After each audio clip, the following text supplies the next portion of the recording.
नमस्ते सारस्वते देवी गौरवाणी प्रचारिणी निर्विशेषा शून्यवादी पाश्चात्य देशतारिणी जय श्री कृष्ण चैतन्य प्रभु नित्यानंद श्री अद्वैता गदाधर श्रीवासादि गौर भक्तवृंद हरे कृष्णा कृष्णा कृष्णा हरे हरे हरे राम राम राम हरे हरे नमः ओम शिवाय कृष्ण जय स्वामी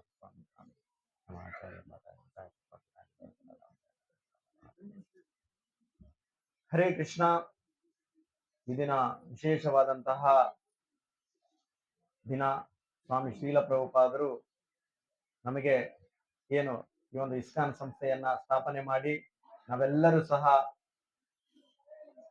ಶುದ್ಧ ಭಕ್ತರಾಗ್ಲಿಕ್ಕೆ ಒಂದು ವ್ಯವಸ್ಥೆಗಳನ್ನ ಮಾಡಿಕೊಟ್ಟಿರ್ತಕ್ಕಂತಹ ಪ್ರಭುಪಾದರ ಒಂದು ಜನ್ಮದಿನ. ಹಾಗಾಗಿ ಪ್ರಪಂಚದಾದ್ಯಂತ ನಮ್ಮ ಒಂದು ಇಸ್ಕಾನ್ ಮಂದಿರಗಳಲ್ಲಿ ತುಂಬಾ ಅದ್ಧೂರಿಯಾಗಿ ಅದ್ಭುತವಾಗಿ ಈ ಒಂದು ಹಬ್ಬವನ್ನ ಆಚರಣೆಯನ್ನ ಮಾಡ್ತಾ ಇದ್ದಾರೆ. ವಿಶೇಷವಾಗಿ ಸ್ವಾಮಿ ಶ್ರೀಲ ಪ್ರಭುಪಾದರಿಗೆ ಒಂದು ಅಭಿಷೇಕ, ಸ್ವಾಮಿ ಶ್ರೀಲ ಪ್ರಭುಪಾದರ ಒಂದು ನಾಮಾಮೃತವನ್ನ ಎಲ್ಲರೂ ಸಹ ಸವಿಲಿಕ್ಕೆ ನಮಗೆ ಈ ದಿನ ನಮ್ಮ ಒಂದು ಸೌಭಾಗ್ಯ ಆಗಿದೆ ತಿಳ್ಕೊಳ್ಳಿಕ್ಕೆ. ಹಾಗಾಗಿ ನಾವು ಸಹ ಶ್ರೀಲ ಪ್ರಭುಪಾದರ ಬಗ್ಗೆ ನಾವು ಸ್ವಲ್ಪ ತಿಳ್ಕೊಳ್ಳಿಕ್ಕೆ ಪ್ರಯತ್ನ ಮಾಡೋಣ. ಈಗಾಗ್ಲೇನೆ ನಾವು ಶ್ರವಣ ಮಾಡಿರೋ ಪ್ರಕಾರ ಸಂಕ್ಷಿಪ್ತ ಜೀವನ ಚಿತ್ರಣದ ಬಗ್ಗೆ ನಾವು ತಿಳ್ಕೊಳ್ಳಿಕ್ಕೆ ಸಾಧ್ಯ ಆಯ್ತು. ನಮ್ಗೆ ಎಲ್ಲ ಅರ್ಥ ಆಗಿರ್ಬೋದು ಅಂತ ಅನ್ಸುತ್ತೆ. ಸ್ವಾಮಿ ಶ್ರೀಲ ಪ್ರಭುಪಾದರು 1896 ಸೆಪ್ಟೆಂಬರ್ 1ನೇ ತಾರೀಕು ಶ್ರೀಕೃಷ್ಣ ಜನ್ಮಾಷ್ಟಮಿಯ ನೆಕ್ಸ್ಟ್ ಡೇ ಅವರ ಒಂದು ಆವಿರ್ಭಾವ ಆಗಿದೆ. ನೋಡಿ, ಭಗವಂತ ಯಾವ ರೀತಿ ಒಂದು ಕೃಪೆ, ಅನುಗ್ರಹ, ಕರುಣಾಮಯಿ ಆಗಿದ್ದಾನೆ ಅನ್ನೋದಕ್ಕೆ ಅವರ ಒಂದು ಜನ್ಮದಿನ ಆದ ನೆಕ್ಸ್ಟ್ ಡೇನೆ ಆಚಾರ್ಯರನ್ನ ಕಳಿಸ್ತಾ ಇದ್ದಾರೆ. ನಮ್ಮಂತಹ ಪತಿತರು ಬದ್ಧಾತ್ಮರನ್ನ ಉದ್ಧಾರ ಮಾಡ್ಲಿಕ್ಕೆ ಅಲ್ಲಿ ಮಹಾನ್ ಆಚಾರ್ಯರನ್ನ ಸ್ವಾಮಿ ಭಗವಂತ ಕೃಷ್ಣನ ಜನ್ಮಾಷ್ಟಮಿಯ ನೆಕ್ಸ್ಟ್ ಡೇ ಆ ಒಂದು ಉದ್ಧಾರ ಮಾಡ್ಲಿಕ್ಕೆ ಅಲ್ಲಿ ಆಚಾರ್ಯ ಸ್ವಾಮಿ ಶ್ರೀಲ ಪ್ರಭುಪಾದರನ್ನ ಕಳಿಸಿದ್ದಾರೆ. ಸ್ವಾಮಿ ಶ್ರೀಲ ಪ್ರಭುಪಾದರು ಏನು ಚೈತನ್ಯ ಮಹಾಪ್ರಭುಗಳು ಸಾಕ್ಷಾತ್ ಭಗವಂತ ಕೃಷ್ಣನೇ ಆಗಿದ್ದಾರೆ. ಈ ವರ್ಷಕ್ಕೆ ಚೈತನ್ಯ ಮಹಾಪ್ರಭುಗಳು ಅವತಾರವನ್ನ ತೆಗೆದುಕೊಂಡು ಪ್ರಕಟಗೊಂಡು ಲೀಲೆಯನ್ನ ಮಾಡಿ 539 ವರ್ಷ ಆಗಿದೆ. ಗ್ರಂಥದಲ್ಲಿ 525 ಇದೆ.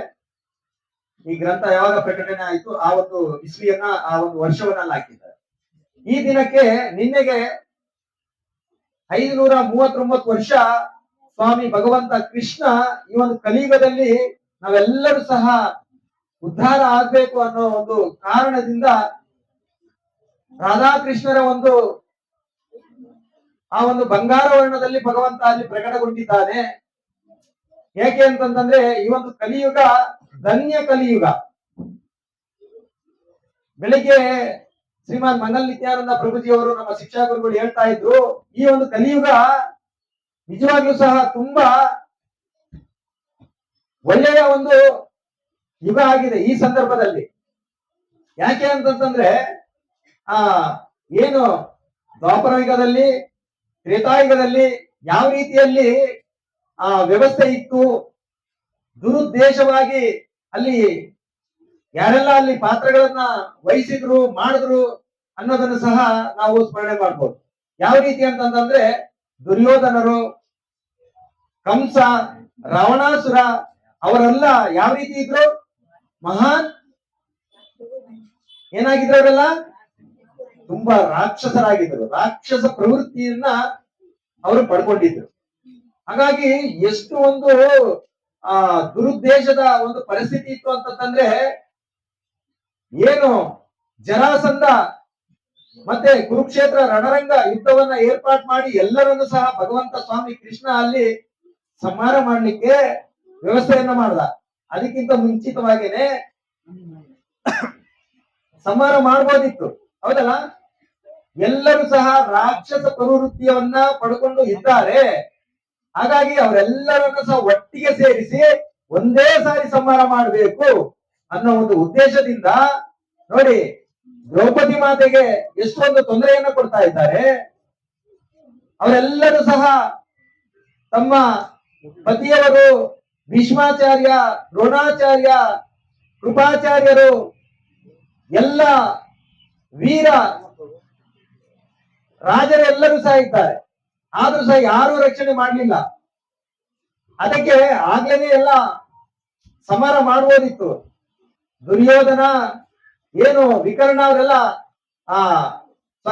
ಕರ್ಣ ಅವರೆಲ್ಲ ಯಾರೆಲ್ಲ ಇದ್ರು ಅವರ ಒಂದು ಮನಸ್ಥಿತಿ ಆ ತರ ಇರ್ತಕ್ಕಂಥವ್ರು ತುಂಬಾ ಜನ ಇದ್ದಾರೆ. ಅವರನ್ನ ಎಲ್ಲರನ್ನು ಸಹ ಒಟ್ಟಿಗೆ ಕೂಡಿಸಿ ಸಂಹಾರ ಮಾಡ್ಬೇಕು ಅಂತಂದೇಳಿ ಭಗವಂತ ಅಲ್ಲಿ ಕಾಯ್ತಾ ಇದ್ದ. ನೋಡಿ ಎಷ್ಟು ದುಷ್ಟರಾಗಿದ್ರು. ದುರ್ಯೋಧನ ಎಷ್ಟು ಒಂದು ಕೆಟ್ಟ ಭಾವನೆಯನ್ನ ಪಡ್ಕೊಂಡು ಯಾವುದೇ ರೀತಿಯಾದಂತಹ ಒಂದು ತಮ್ಮ ಸಹೋದರರೇ ಆಗಿದ್ರು ಸಹ ಅವರ ಬಗ್ಗೆ ಒಂದು ವೈರತ್ವವನ್ನ ಯಾವ ರೀತಿ ನಡೆಸ್ಕೊಂಡ ಅನ್ನೋದನ್ನು ಸಹ ನಾವು ಕೇಳಿದ್ದೇವೆ. ಹಾಗೆ ರಾವಣಾಸುರ, ಕಂಸ ಎಷ್ಟು ಒಂದು ರಾಕ್ಷಸ ಗುಣದಿಂದ ಎಲ್ಲರನ್ನು ಸಹ ಸಂಹಾರ ಮಾಡ್ಲಿಕ್ಕೆ ಅಲ್ಲಿ ಪ್ರಯತ್ನ ಮಾಡ್ತಾ ಇದ್ರು. ಅದೇ ರೀತಿ ಜರಾಸಂಧ 3 ವರಗಳನ್ನು ಪಡ್ಕೊಂಡಿದ್ದಂತೆ. ಬ್ರಹ್ಮದೇವರ ಹತ್ರ ತಪಸ್ಸನ್ನ ಮಾಡಿ ನನಗೆ ಸಾವೇ ಬರಬಾರ್ದು ಅನ್ನೋ ಒಂದು ವರವನ್ನ ಪಡ್ಕೊಂಡಿದ್ದಾರೆ. ಮತ್ತೆ ಶಿವನನ್ನ ಸಹ ಅಲ್ಲಿ ತಪಸ್ಸನ್ನ ಮಾಡಿ ಹೋಲಿಸ್ಕೊಂಡು ನನಗೆ ಸಾವು ಬರಬಾರ್ದು ಅಂದ್ರೆ ಒಂದು ಏನಾದ್ರೂ ಸಕ್ಸಸ್ ಆಗಿಲ್ಲ ಅಂದ್ರೆ ಇನ್ನೊಂದರಿಂದ ಸಕ್ಸಸ್ ಆಗ್ಬೇಕು. ಹೀಗೆ ದುರ್ವಾಸ ಮುನಿ ಈ ರೀತಿ 3 ಜನಗಳಿಂದ ತಪಸ್ಸನ್ನ ಮಾಡಿ ನನಗೆ ಯಾವುದೇ ರೀತಿಯಾದಂತಹ ಸಾವು ಬರಬಾರದು, ನಾನು ವಿಜಯಶಾಲಿ ಆಗ್ಬೇಕು ಅನ್ನೋ ಒಂದು ವರವನ್ನ ಪಡ್ಕೊಂಡಿದ್ದಾನೆ. ಆ ರೀತಿ ಎಲ್ಲ ರಾಜ ಮಹಾರಾಜರನ್ನ ಅಲ್ಲಿ ಸೋಲಿಸ್ತಾ ಇದ್ರು. ಅದೇ ರೀತಿ ಎಲ್ಲಾ ರಾಜ್ಯದ ರಾಜರುಗಳನ್ನ ಬಂದಿಯನ್ನಾಗಿ ಮಾಡಿಕೊಂಡು ಬಂಧಿಸ್ತಾ ಇದ್ರು ಜರಾಸಂಧ. ಇದೇ ರೀತಿ ಭೌಮಾಸುರ, ನರಕಾಸುರ ಎಲ್ಲ ರಾಣಿಯರನ್ನ ಅಲ್ಲಿ ಕರ್ಕೊಂಡು ಬಂದು ಕೂಡಿ ಹಾಕಿರ್ತಕ್ಕಂಥದ್ದು. ಈ ರೀತಿ ತುಂಬಾ ಒಂದು ಘೋರವಾಗಿರ್ತಕ್ಕಂತಹ ಮಹಾನ್ ರಾಕ್ಷಸ ಗುಣ ಇರ್ತಕ್ಕಂತಹ ಜರಾಸಂಧನನ್ನ ಒಂದೇ ಸಾರಿ ಸಂಹಾರ ಮಾಡಬಹುದಿತ್ತು. ಆದ್ರೂ 17 ಸರಿ ಯಾರೆಲ್ಲ ಆ ಒಂದು ಪ್ರಪಂಚದಾದ್ಯಂತ ಆ ಒಂದು ರಾಕ್ಷಸ ಪ್ರವೃತ್ತಿಯನ್ನು ಪಡ್ಕೊಂಡಿದ್ದಾರೋ ಅವರನ್ನ ಎಲ್ಲರನ್ನು ಸಹ ಒಟ್ಟಿಗೆ ಸೇರಿಸ್ಬೇಕಲ್ಲ. ಆ ಪ್ರಕಾರ ಸೋಲಿಸ್ಬೇಕು. ಒಂದ್ಸಾರಿ ಇಷ್ಟು 17 ಅಕ್ಷೋಹಿಣಿಗಳ ಮೂಲಕ ಬಂದಾಗ ಅವರನ್ನ ಸೋಲಿಸಿ ಮತ್ತೆ ಕಳಿಸ್ತಾ ಇದ್ದ. ಮತ್ತೆ ಸೈನ್ಯವನ್ನ ಒಟ್ಟುಗೂಡಿಸ್ಕೊಂಡು ಮತ್ತೆ ಬರ್ತಾ ಇದ್ದ ಜರಾಸಂಧ. ಈ ರೀತಿ 17 ಸಾರಿ ಸೋಲಿಸ್ತಾ ಇದ್ದಾನೆ ಸ್ವಾಮಿ ಭಗವಂತ. ಅಂದ್ರೆ ಎಲ್ಲರನ್ನ ಸಹ ಒಂದೇ ಸ್ಥಳಕ್ಕೆ ಸೇರಿಸಿ ಆ ರಾಕ್ಷಸರನ್ನು ಸಂಹಾರ ಮಾಡ್ತಾ ಇದ್ದಾರೆ. ಹೌದಾ? ಆ ರೀತಿಯಲ್ಲಿ ಈಗಿನ ವರ್ತಮಾನದಲ್ಲಿ ಏನು ಅಲ್ಲಿ ದ್ರೌಪದಿ ವಸ್ತ್ರಾಪರಣ ಆಯಿತು, ಆ ಒಂದು ರಾಜಸಭೆ ಹೌದಲ್ಲ, ಎಲ್ಲಾ ರಾಜರು ಇದ್ದರು. ಅದೇ ರೀತಿ ಈ ಒಂದು ಸಂದರ್ಭದಲ್ಲೂ ಸಹ ಪ್ರಧಾನಮಂತ್ರಿ, ರಾಷ್ಟ್ರಪತಿಗಳು, ಆ ಒಂದು ಮಂತ್ರಿ ಮಂಡಲ ಏನು ಸಭೆ ನಡೆಯುತ್ತಲ್ಲ, ಆ ಸಭೆಯಲ್ಲಿ ಇವರೆಲ್ಲ ಯಾರೆಲ್ಲ ಇದ್ದಾರೆ ಇವರು ಸಹ ರಾಜರೇ. ಏನು ರಾಜಕೀಯ ವ್ಯಕ್ತಿಗಳಿದ್ದಾರೋ, ನಮ್ಮನ್ನ ಪರಿಪಾಲನೆಯನ್ನ ಮಾಡ್ತಾ ಇದ್ದಾರೋ ರಾಜರು. ಆಗಿನ ಕಾಲದಲ್ಲಿ ರಾಜ ಋಷಿಗಳು ಇರ್ತಾ ಇದ್ರು. ಹಾಗೆ ರಾಕ್ಷಸ ಪ್ರವೃತ್ತಿಯನ್ನ ಪಡ್ಕೊಂಡಿರ್ತಕ್ಕಂಥವ್ರು ಸಹ ಇದ್ರು. ಆ ರೀತಿ ಈಗಿನ ಒಂದು ವರ್ತಮಾನದಲ್ಲಿ ಪ್ರಧಾನಮಂತ್ರಿಗಳು, ಇತರೆ ಒಂದು ಸಚಿವರ ಧರ್ಮಪತ್ನಿಯರನ್ನಾಗಿರ್ಬೋದು, ಅವರ ಸಹೋದರಿಯರನ್ನಾಗಿರ್ಬೋದು, ಆ ರೀತಿ ಏನಾದ್ರೂ ಮಾಡಿದ್ರೆ ಏನಾಗ್ಬಾರ್ದು ಅಲ್ವಾ? ಸುಮ್ಮನೆ ಇರ್ತಾರಾ? ಇಲ್ಲ. ಆದ್ರೆ ಆ ಸಂದರ್ಭದಲ್ಲಿ ಆ ಒಂದು ಆಟದಲ್ಲಿ ಸೋತಿದ್ರು ಪಾಂಡವರು, ಅವರು ಸುಮ್ಮನೆ ಇರ್ಬೇಕಾದಂತ ಪರಿಸ್ಥಿತಿ ಬಂತು. ಆದ್ರೆ ಸಹೋದರ ಭಾವಮ್ಮ ಅವರೆಲ್ಲ ಏನಿದ್ರು ಭೀಷ್ಮಾಚಾರ್ಯರು, ಅವ್ರು ಯಾರು ಸಹ ರಕ್ಷಣೆ ಮಾಡಲಿಲ್ಲ. ಹಾಗಾಗಿ ಈ ಒಂದು ಕಲಿಯುಗ ತುಂಬಾ ಒಂದು ಧನ್ಯ ಕಲಿಯುಗ. ಆ ರೀತಿ ಪರಿಸ್ಥಿತಿ ಯಾರಿಗಾದ್ರೂ ಇದೆನಾ? ಇಲ್ಲವೇ ಇಲ್ಲ. ಹಾಗಾಗಿ ಅಷ್ಟು ಒಂದು ಘೋರ ನಮಗೆ ಈ ಒಂದು ಕಲಿಯುಗ ಇಲ್ಲ. ಹಾಗಾಗಿ ಭಗವಂತ ಅಷ್ಟು ಆ ರೀತಿಯಾದಂತಹ ವ್ಯಕ್ತಿಗಳು ಇಲ್ಲದೆ ಇರೋದ್ರಿಂದ ಪ್ರಕಟಗೊಂಡು ನಮಗೆ ದರ್ಶನ ಭಾಗ್ಯವನ್ನ ಮಾಡ್ತಾ ಇಲ್ಲ.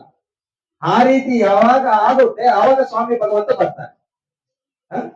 ಹಾಗಾಗಿ ಈ ಕಲಿಯುಗದಲ್ಲಿ ನಾವು ಮುಕ್ತಿಯನ್ನು ಪಡಿಬೇಕು ಅಂತಂತಂದ್ರೆ ನಾಮ ರೂಪದಲ್ಲಿ ಸ್ವಾಮಿ ಭಗವಂತ ಬಂದಿದ್ದಾನೆ. ಹರೇ ಕೃಷ್ಣ ಹರೇ ಕೃಷ್ಣ ಕೃಷ್ಣ ಕೃಷ್ಣ ಹರೇ ಹಾಗಾಗಿ ಈ ಕಲಿಯುಗದಲ್ಲಿ ಇರ್ತಕ್ಕಂಥವ್ರಿಗೆ ನಾಮರೂಪದಲ್ಲಿ ಬಂದಿರೋದ್ರಿಂದ ಆ ನಾಮರೂಪದ ದರ್ಶನವನ್ನ ನಾವು ಮಾಡಿದ್ರೆ ಸಾಕು. ಆ ನಾಮರೂಪಕ್ಕೆ ನಾವು ಶರಣಾಗತರಾಗೋದ್ರಿಂದ ಹರಿನಾಮ ಪ್ರಭುಗೆ ನಾವು ಶರಣಾಗತರಾಗೋದ್ರಿಂದ ನಮ್ಮ ಜೀವನವನ್ನು ಸಾರ್ಥಕ ಪಡಿಸ್ಕೋಬಹುದು. ಆ ಪ್ರಕಾರ ಚೈತನ್ಯ ಮಹಾಪ್ರಭುಗಳು ಅಲ್ಲಿ ಪ್ರಕಟಗೊಂಡು ಇದು ನಗರಾದಿ ಗ್ರಾಮದಲ್ಲಿ ಪ್ರಚಾರ ಆಗ್ಬೇಕು. ಆ ಪ್ರಕಾರ ನಗರಾದಿ ಗ್ರಾಮದಲ್ಲಿ ಈ ಒಂದು ನಾಮವನ್ನ ಪ್ರಚಾರ ಮಾಡ್ಲಿಕ್ಕೆ ಸೇನಾಧಿಪತಿ ಭಕ್ತ ಬರ್ತಾನೆ ಅನ್ನೋದನ್ನ ಚೈತನ್ಯ ಮಹಾಪ್ರಭುಗಳು 539 ವರ್ಷಗಳ ಹಿಂದೆನೆ ಭವಿಷ್ಯವನ್ನ ನೋಡಿದ್ರು.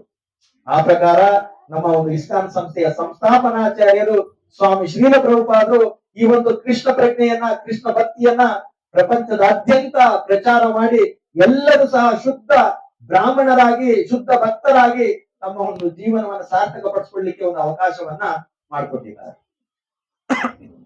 ಆ ಪ್ರಕಾರ 1896 ಸೆಪ್ಟೆಂಬರ್ 1ನೇ ತಾರೀಕು ಗೌರ್ ಮೋಹನ್ ದೇ ತಾಯಿ ರಜನಿ ಅವರಿಗೆ ಸ್ವಾಮಿ ಶ್ರೀಲ ಪ್ರಭುಪಾದರು ಅಲ್ಲಿ ಆವಿರ್ಭಾವ ಆಗ್ತಾರೆ. ನಂತರದಲ್ಲಿ ಅವರ ಒಂದು ಬಾಲ್ಯ ತುಂಬಾ ಅದ್ಭುತವಾಗಿ ಅವರ ತಂದೆ ತಾಯಿ ಸುಸಂಸ್ಕೃತ ಒಂದು ವೈಷ್ಣವ ಕುಟುಂಬದವರು. ಅವರು ರಾಧಾಕೃಷ್ಣಚಂದ್ರರನ್ನ ಭಗವಂತ ರಾಧಾಕೃಷ್ಣರನ್ನ ಆರಾಧನೆಯನ್ನ ಅವರ ತಂದೆ ಮಾಡ್ತಾ ಇದ್ರು. ಅವರು ಗೌರ್ ಮೋಹನ್ ದೇ ಅವರ ಒಂದು ಜೀವನ ಯಾವ ರೀತಿ ಅಂತಂತಂದ್ರೆ ಬೆಳಿಗ್ಗೆ ಎದ್ದ ತಕ್ಷಣನೇ ಭಗವಂತನ ಒಂದು ಆರಾಧನೆ ಭಗವಂತನ ಒಂದು ನಾಮ ಈ ರೀತಿ ಭಾಗವತ ಭಗವದ್ಗೀತೆ ಈ ರೀತಿಯಲ್ಲಿ ಅವರು ಜೀವನವನ್ನ ಮಾಡ್ತಾ ಇರ್ತಾರೆ. ಮತ್ತೆ ಅವರು ಬೆಳಿಗ್ಗೆಯಿಂದ 1 ಗಂಟೆವರೆಗೂ ಭಗವಂತನ ಒಂದು ಭಕ್ತಿಯುತವಾದಂತಹ ಸೇವೆಯನ್ನ ಮಾಡ್ತಕ್ಕಂಥದ್ದು. ನಂತರ ಅವರು ವ್ಯಾಪಾರ ಮಾಡ್ತಾ ಇದ್ದಿದ್ದು ಬಟ್ಟೆಯ ವ್ಯಾಪಾರ. ಹೌದಾ? ಆ ಪ್ರಕಾರ ಆ ಒಂದು ಬಟ್ಟೆ ಅಂಗಡಿಗೆ ಸುಮಾರು 1 ಗಂಟೆಗೆ ಹೋಗ್ತಾ ಇದ್ರು. 1 ಗಂಟೆಗೆ ಹೋಗಿ 2 ಗಂಟೆವರೆಗೆ 1 ಗಂಟೆ ನಿದ್ರೆಯನ್ನ ಮಾಡ್ತಾ ಇದ್ರು. ನಂತರದಲ್ಲಿ ವ್ಯಾಪಾರ ಮುಕ್ತಿಗೋಸ್ಕರ 2ರಿಂದ 9 ಗಂಟೆವರೆಗೆ ಮತ್ತೆ 9 ಗಂಟೆಗೆ ಬಂದ್ಮೇಲೆ ಮನೆಗೆ ಬಂದ್ಮೇಲೆ 9 ಗಂಟೆಯಿಂದ 10 ಗಂಟೆವರೆಗೆ ಭಗವಂತನ ಒಂದು ಆರಾಧನೆ. ನೋಡಿ, ಯಾರಾದ್ರೂ ಮಾಡ್ತಾರ ಈ ರೀತಿ? ನಂತರ ಗೌರ್ ಮೋಹನ್ ದೇ ಯಾವ ರೀತಿ ಒಂದು ಕರುಣಾಳು ಆಗಿದ್ರು ಅನ್ನೋದಕ್ಕೆ ಅವರ ಒಂದು ಶಾಪ್ ಅಲ್ಲಿ ಇಲಿಗಳು ಇರ್ತಾ ಇದ್ವು. ಆ ಇಲಿಗಳಿಗೆ ಬಟ್ಟೆಯನ್ನ ಕಡ್ಬಿಟ್ಟು ಎಲ್ಲ ತೊಂದರೆ ಮಾಡ್ತಾ ಇತ್ತಲ್ಲ, ಅದಕ್ಕೆ ಅವ್ರು ಎಷ್ಟು ಕೃಪೆಯಿಂದ ಆ ಒಂದು ಸಾಯಂಕಾಲ ಕ್ಲೋಸ್ ಮಾಡ್ಬೇಕಾದಂತ ಸಂದರ್ಭದಲ್ಲಿ ಇಲಿಗಳಿಗೆ ಆಹಾರವನ್ನ ಇಟ್ಟು ಬರ್ತಾ ಇದ್ರಂತೆ. ಅದೇ ರೀತಿ ಯಾವುದೇ ರೀತಿಯಾದಂತ ಬಟ್ಟೆಗಳನ್ನ ಡ್ಯಾಮೇಜ್ ಮಾಡ್ದೇನೆ ಇಲಿಗಳು ಸಹ ಅಲ್ಲಿ ಬದುಕ್ತಾ ಇದ್ವು. ಆ ರೀತಿ ನಾವಾದ್ರೆ ಆ ರೀತಿ ಮಾಡ್ತೇವಾ? ಈ ಇಲಿ ಇದೆಯಪ್ಪ, ತುಂಬಾ ಕಾಟ ಕೊಡ್ತಾ ಇದೆ, ಬೇರೆ ಯಾರು ಬೇಡ. ನಮ್ದೇ ಉದಾಹರಣೆ ತೆಗೆದುಕೊಂಡ್ರೆ ನಮ್ಮ ಮನೆಯಲ್ಲಿ ಸುಮಾರು ದಿನಗಳಿಂದ 1-2 ಇಲಿ ಸೇರ್ಕೊಂಡ್ಬಿಟ್ಟಿದೆ. ನಾವು ಇವತ್ತು ನಾಳೆ ಹೋಗುತ್ತೆ ಬಿಡು ಅಂತ ಹೇಳಿ ಸುಮ್ಮನೆ ಇದ್ದೇವೆ. 3-4 ತಿಂಗಳಾಯ್ತು, ಹೋಗ್ತಾ ಇಲ್ಲ. ಬೇರೆ ಬಟ್ಟೆಗಳೆಲ್ಲ ಕಳೆದ್ಬಿಟ್ಟಿದೆ. ಈಗ ಏನ್ ಮಾಡೋದು ಅಂತಂದೇಳಿ ವಿಧಿನೇ ಇಲ್ಲ. ಕಲಿಯುಗದಲ್ಲಿ ಇದ್ದೇವೆ ಸರಿ ಅಂತಂದೇಳಿ ನಾವು ಬೇರೆ ಒಂದು ಏನೋ ಒಂದು ಬೇರೆ ರೀತಿಯಲ್ಲಿ ಆ ಒಂದು ಮನಸ್ಥಿತಿಯಲ್ಲಿ ಮಾಡ್ಲಿಕ್ಕೆ ಸಾಧ್ಯ ಆಗ್ತಾ ಇಲ್ಲ. ಹಾಗೆ ನಿಜವಾಗ್ಲೂ ಸಹ ಎಷ್ಟು ಕೃಪಾಳು ಆಗಿದ್ರು ಗೌರ್ ಮೋಹನ್ ದೇ ಅಂತಂತಂದ್ರೆ ಒಂದು ಸಂದರ್ಭದಲ್ಲಿ ಅವ್ರ ಮನೆಗೆ ಯಾರೆಲ್ಲ ಸಾಧು ಸಂತರು ಬರ್ತಾ ಇದ್ದಾರೋ ಅವ್ರ ಹತ್ರ ನನ್ನ ಮಗ ಈ ಅಭಯ ಚರಣ್, ಶ್ರೀಲ ಪ್ರಭುಪಾದರ ಮೂಲತಃ ಹೆಸರು ಅಭಯ ಚರಣ್. ಅದೇ ರೀತಿ ಅವರ ಆ ಚಿಕ್ಕಪ್ಪ ಪ್ರಭುಪಾದರಿಗೆ ಏನ್ ಕರಿತಾ ಇದ್ರು ಅಂತಂತಂದ್ರೆ ನಂದೂಲ ಅಂತ ಹೇಳಿ. ಯಾಕಂದ್ರೆ ನಂದೋತ್ಸವ ದಿನ ಅಲ್ಲಿ ಆವಿರ್ಭಾವವನ್ನು ತೆಗೆದುಕೊಂಡಿರೋದ್ರಿಂದ ಪ್ರಭುಪಾದರಿಗೆ ನಂದೂಲ ಅಂತಂದೇಳಿ ಹೆಸರನ್ನ ಕರಿತಾ ಇದ್ರು. ಅವರ ತಂದೆ ಅಭಯ ಚರಣ್ ಅಂತ ಹೆಸರು ಇಟ್ಟಿದ್ರು. ಈ ರೀತಿ ಅವರ ಮನೆಗೆ ಸಾಧು ಸಂತರು ಬರ್ತಾನೆ ಇರ್ತಾ ಇದ್ರು. ಬರ್ತಾ ಇರ್ಬೇಕಾದ್ರೆ ನನ್ನ ಮಗನಿಗೆ ಒಂದು ಆಶೀರ್ವಾದವನ್ನು ಮಾಡಿ, ನಾವು ಸಹ ಯಾರಾದ್ರೂ ಹಿರಿಯರು ಸಾಧು ಸಂತರು ಬಂದ್ರೆ ನಮ್ಮ ಮಕ್ಕಳಿಗೆ ಹೇಳ್ತೇವಲ್ವಾ, ಆ ರೀತಿ ಆಶೀರ್ವಾದ ಮಾಡಿ ಅಂತಂದೇಳಿ ಆಶೀರ್ವಾದವನ್ನ ಅಲ್ಲಿ ಕೊಡಿಸ್ತಾ ಇದ್ರು. ಈ ರೀತಿ ಅವರ ಒಂದು ಬಾಲ್ಯ ಜೀವನ ನಡೀತಾ ಇದೆ. ಅವರ ಒಂದು 5 ವರ್ಷದಲ್ಲಿ ನಾನು ಜಗನ್ನಾಥ ರಥಯಾತ್ರೆಯನ್ನು ಮಾಡಬೇಕು ಅಂತ ಅಲ್ಲಿ ಇಚ್ಛೆಯನ್ನ ಪ್ರಭುಪಾದರು ಪಡ್ತಾ ಇದ್ದಾರೆ. ನೋಡಿ, 5 ವರ್ಷದ ವಯಸ್ಸಲ್ಲಿ ನಾನು ಸಹ ಜಗನ್ನಾಥ ಸ್ವಾಮಿ ರಥಯಾತ್ರೆಯನ್ನ ಮಾಡಬೇಕು. ಅದಕ್ಕೆ ಅವರ ಮನೆ ಎದುರುಗಡೆ ಇರ್ತಕ್ಕಂತ ಒಬ್ರು ಮಾತಾಜಿ, ಪದ್ಮಾವತಿ ಮಾತಾಜಿ ಅನ್ನೋ ತರ, ಅವ್ರ ಮನೆಗೆ ಆ ದಿನನೇ ಒಂದು ಮಂಚವನ್ನ ಪರ್ಚೇಸ್ ಮಾಡಿದ್ದಾರೆ. ಏನೋ ಮಂಚ, ಕಟ್ಟಿಗೆಯಿಂದ ಮಾಡಿರ್ತಕ್ಕಂಥದ್ದು ಮಂಚವನ್ನ ಪರ್ಚೇಸ್ ಮಾಡಿದ್ದಾರೆ. ಇಲ್ಲಿ ಪ್ರಭುಪಾದರು ತುಂಬಾ ನಾನು ರಥವನ್ನ ತಯಾರು ಮಾಡ್ಬೇಕು ಅಂತ ಅಲ್ಲಿ ವ್ಯಕ್ತಪಡಿಸಿರೋದ್ರಿಂದ ಆ ಮಂಚವನ್ನೇ ತೆಗೆದುಕೊಂಡು ನೀನು ರಥಯಾತ್ರೆಯನ್ನ ಮಾಡು ಅಂತ ಹೇಳಿ ಕೊಟ್ಟಿದ್ದಾರೆ. ಆ ಪ್ರಕಾರ ಆ ಒಂದು ಮಂಚದಿಂದ ಚಿಕ್ಕ ಒಂದು ರಥವನ್ನ ಮಾಡಿ ಸುಮಾರು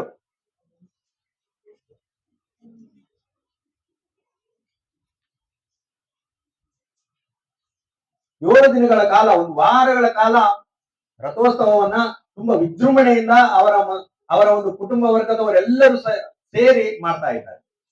ಈ ರೀತಿ ಸ್ವಾಮಿ ಶ್ರೀಲ ಪ್ರಭುಪಾದರು ನಂತರ ಕಾಲೇಜು ಶಿಕ್ಷಣವನ್ನ ಪಡ್ಕೊಳ್ತಾರೆ.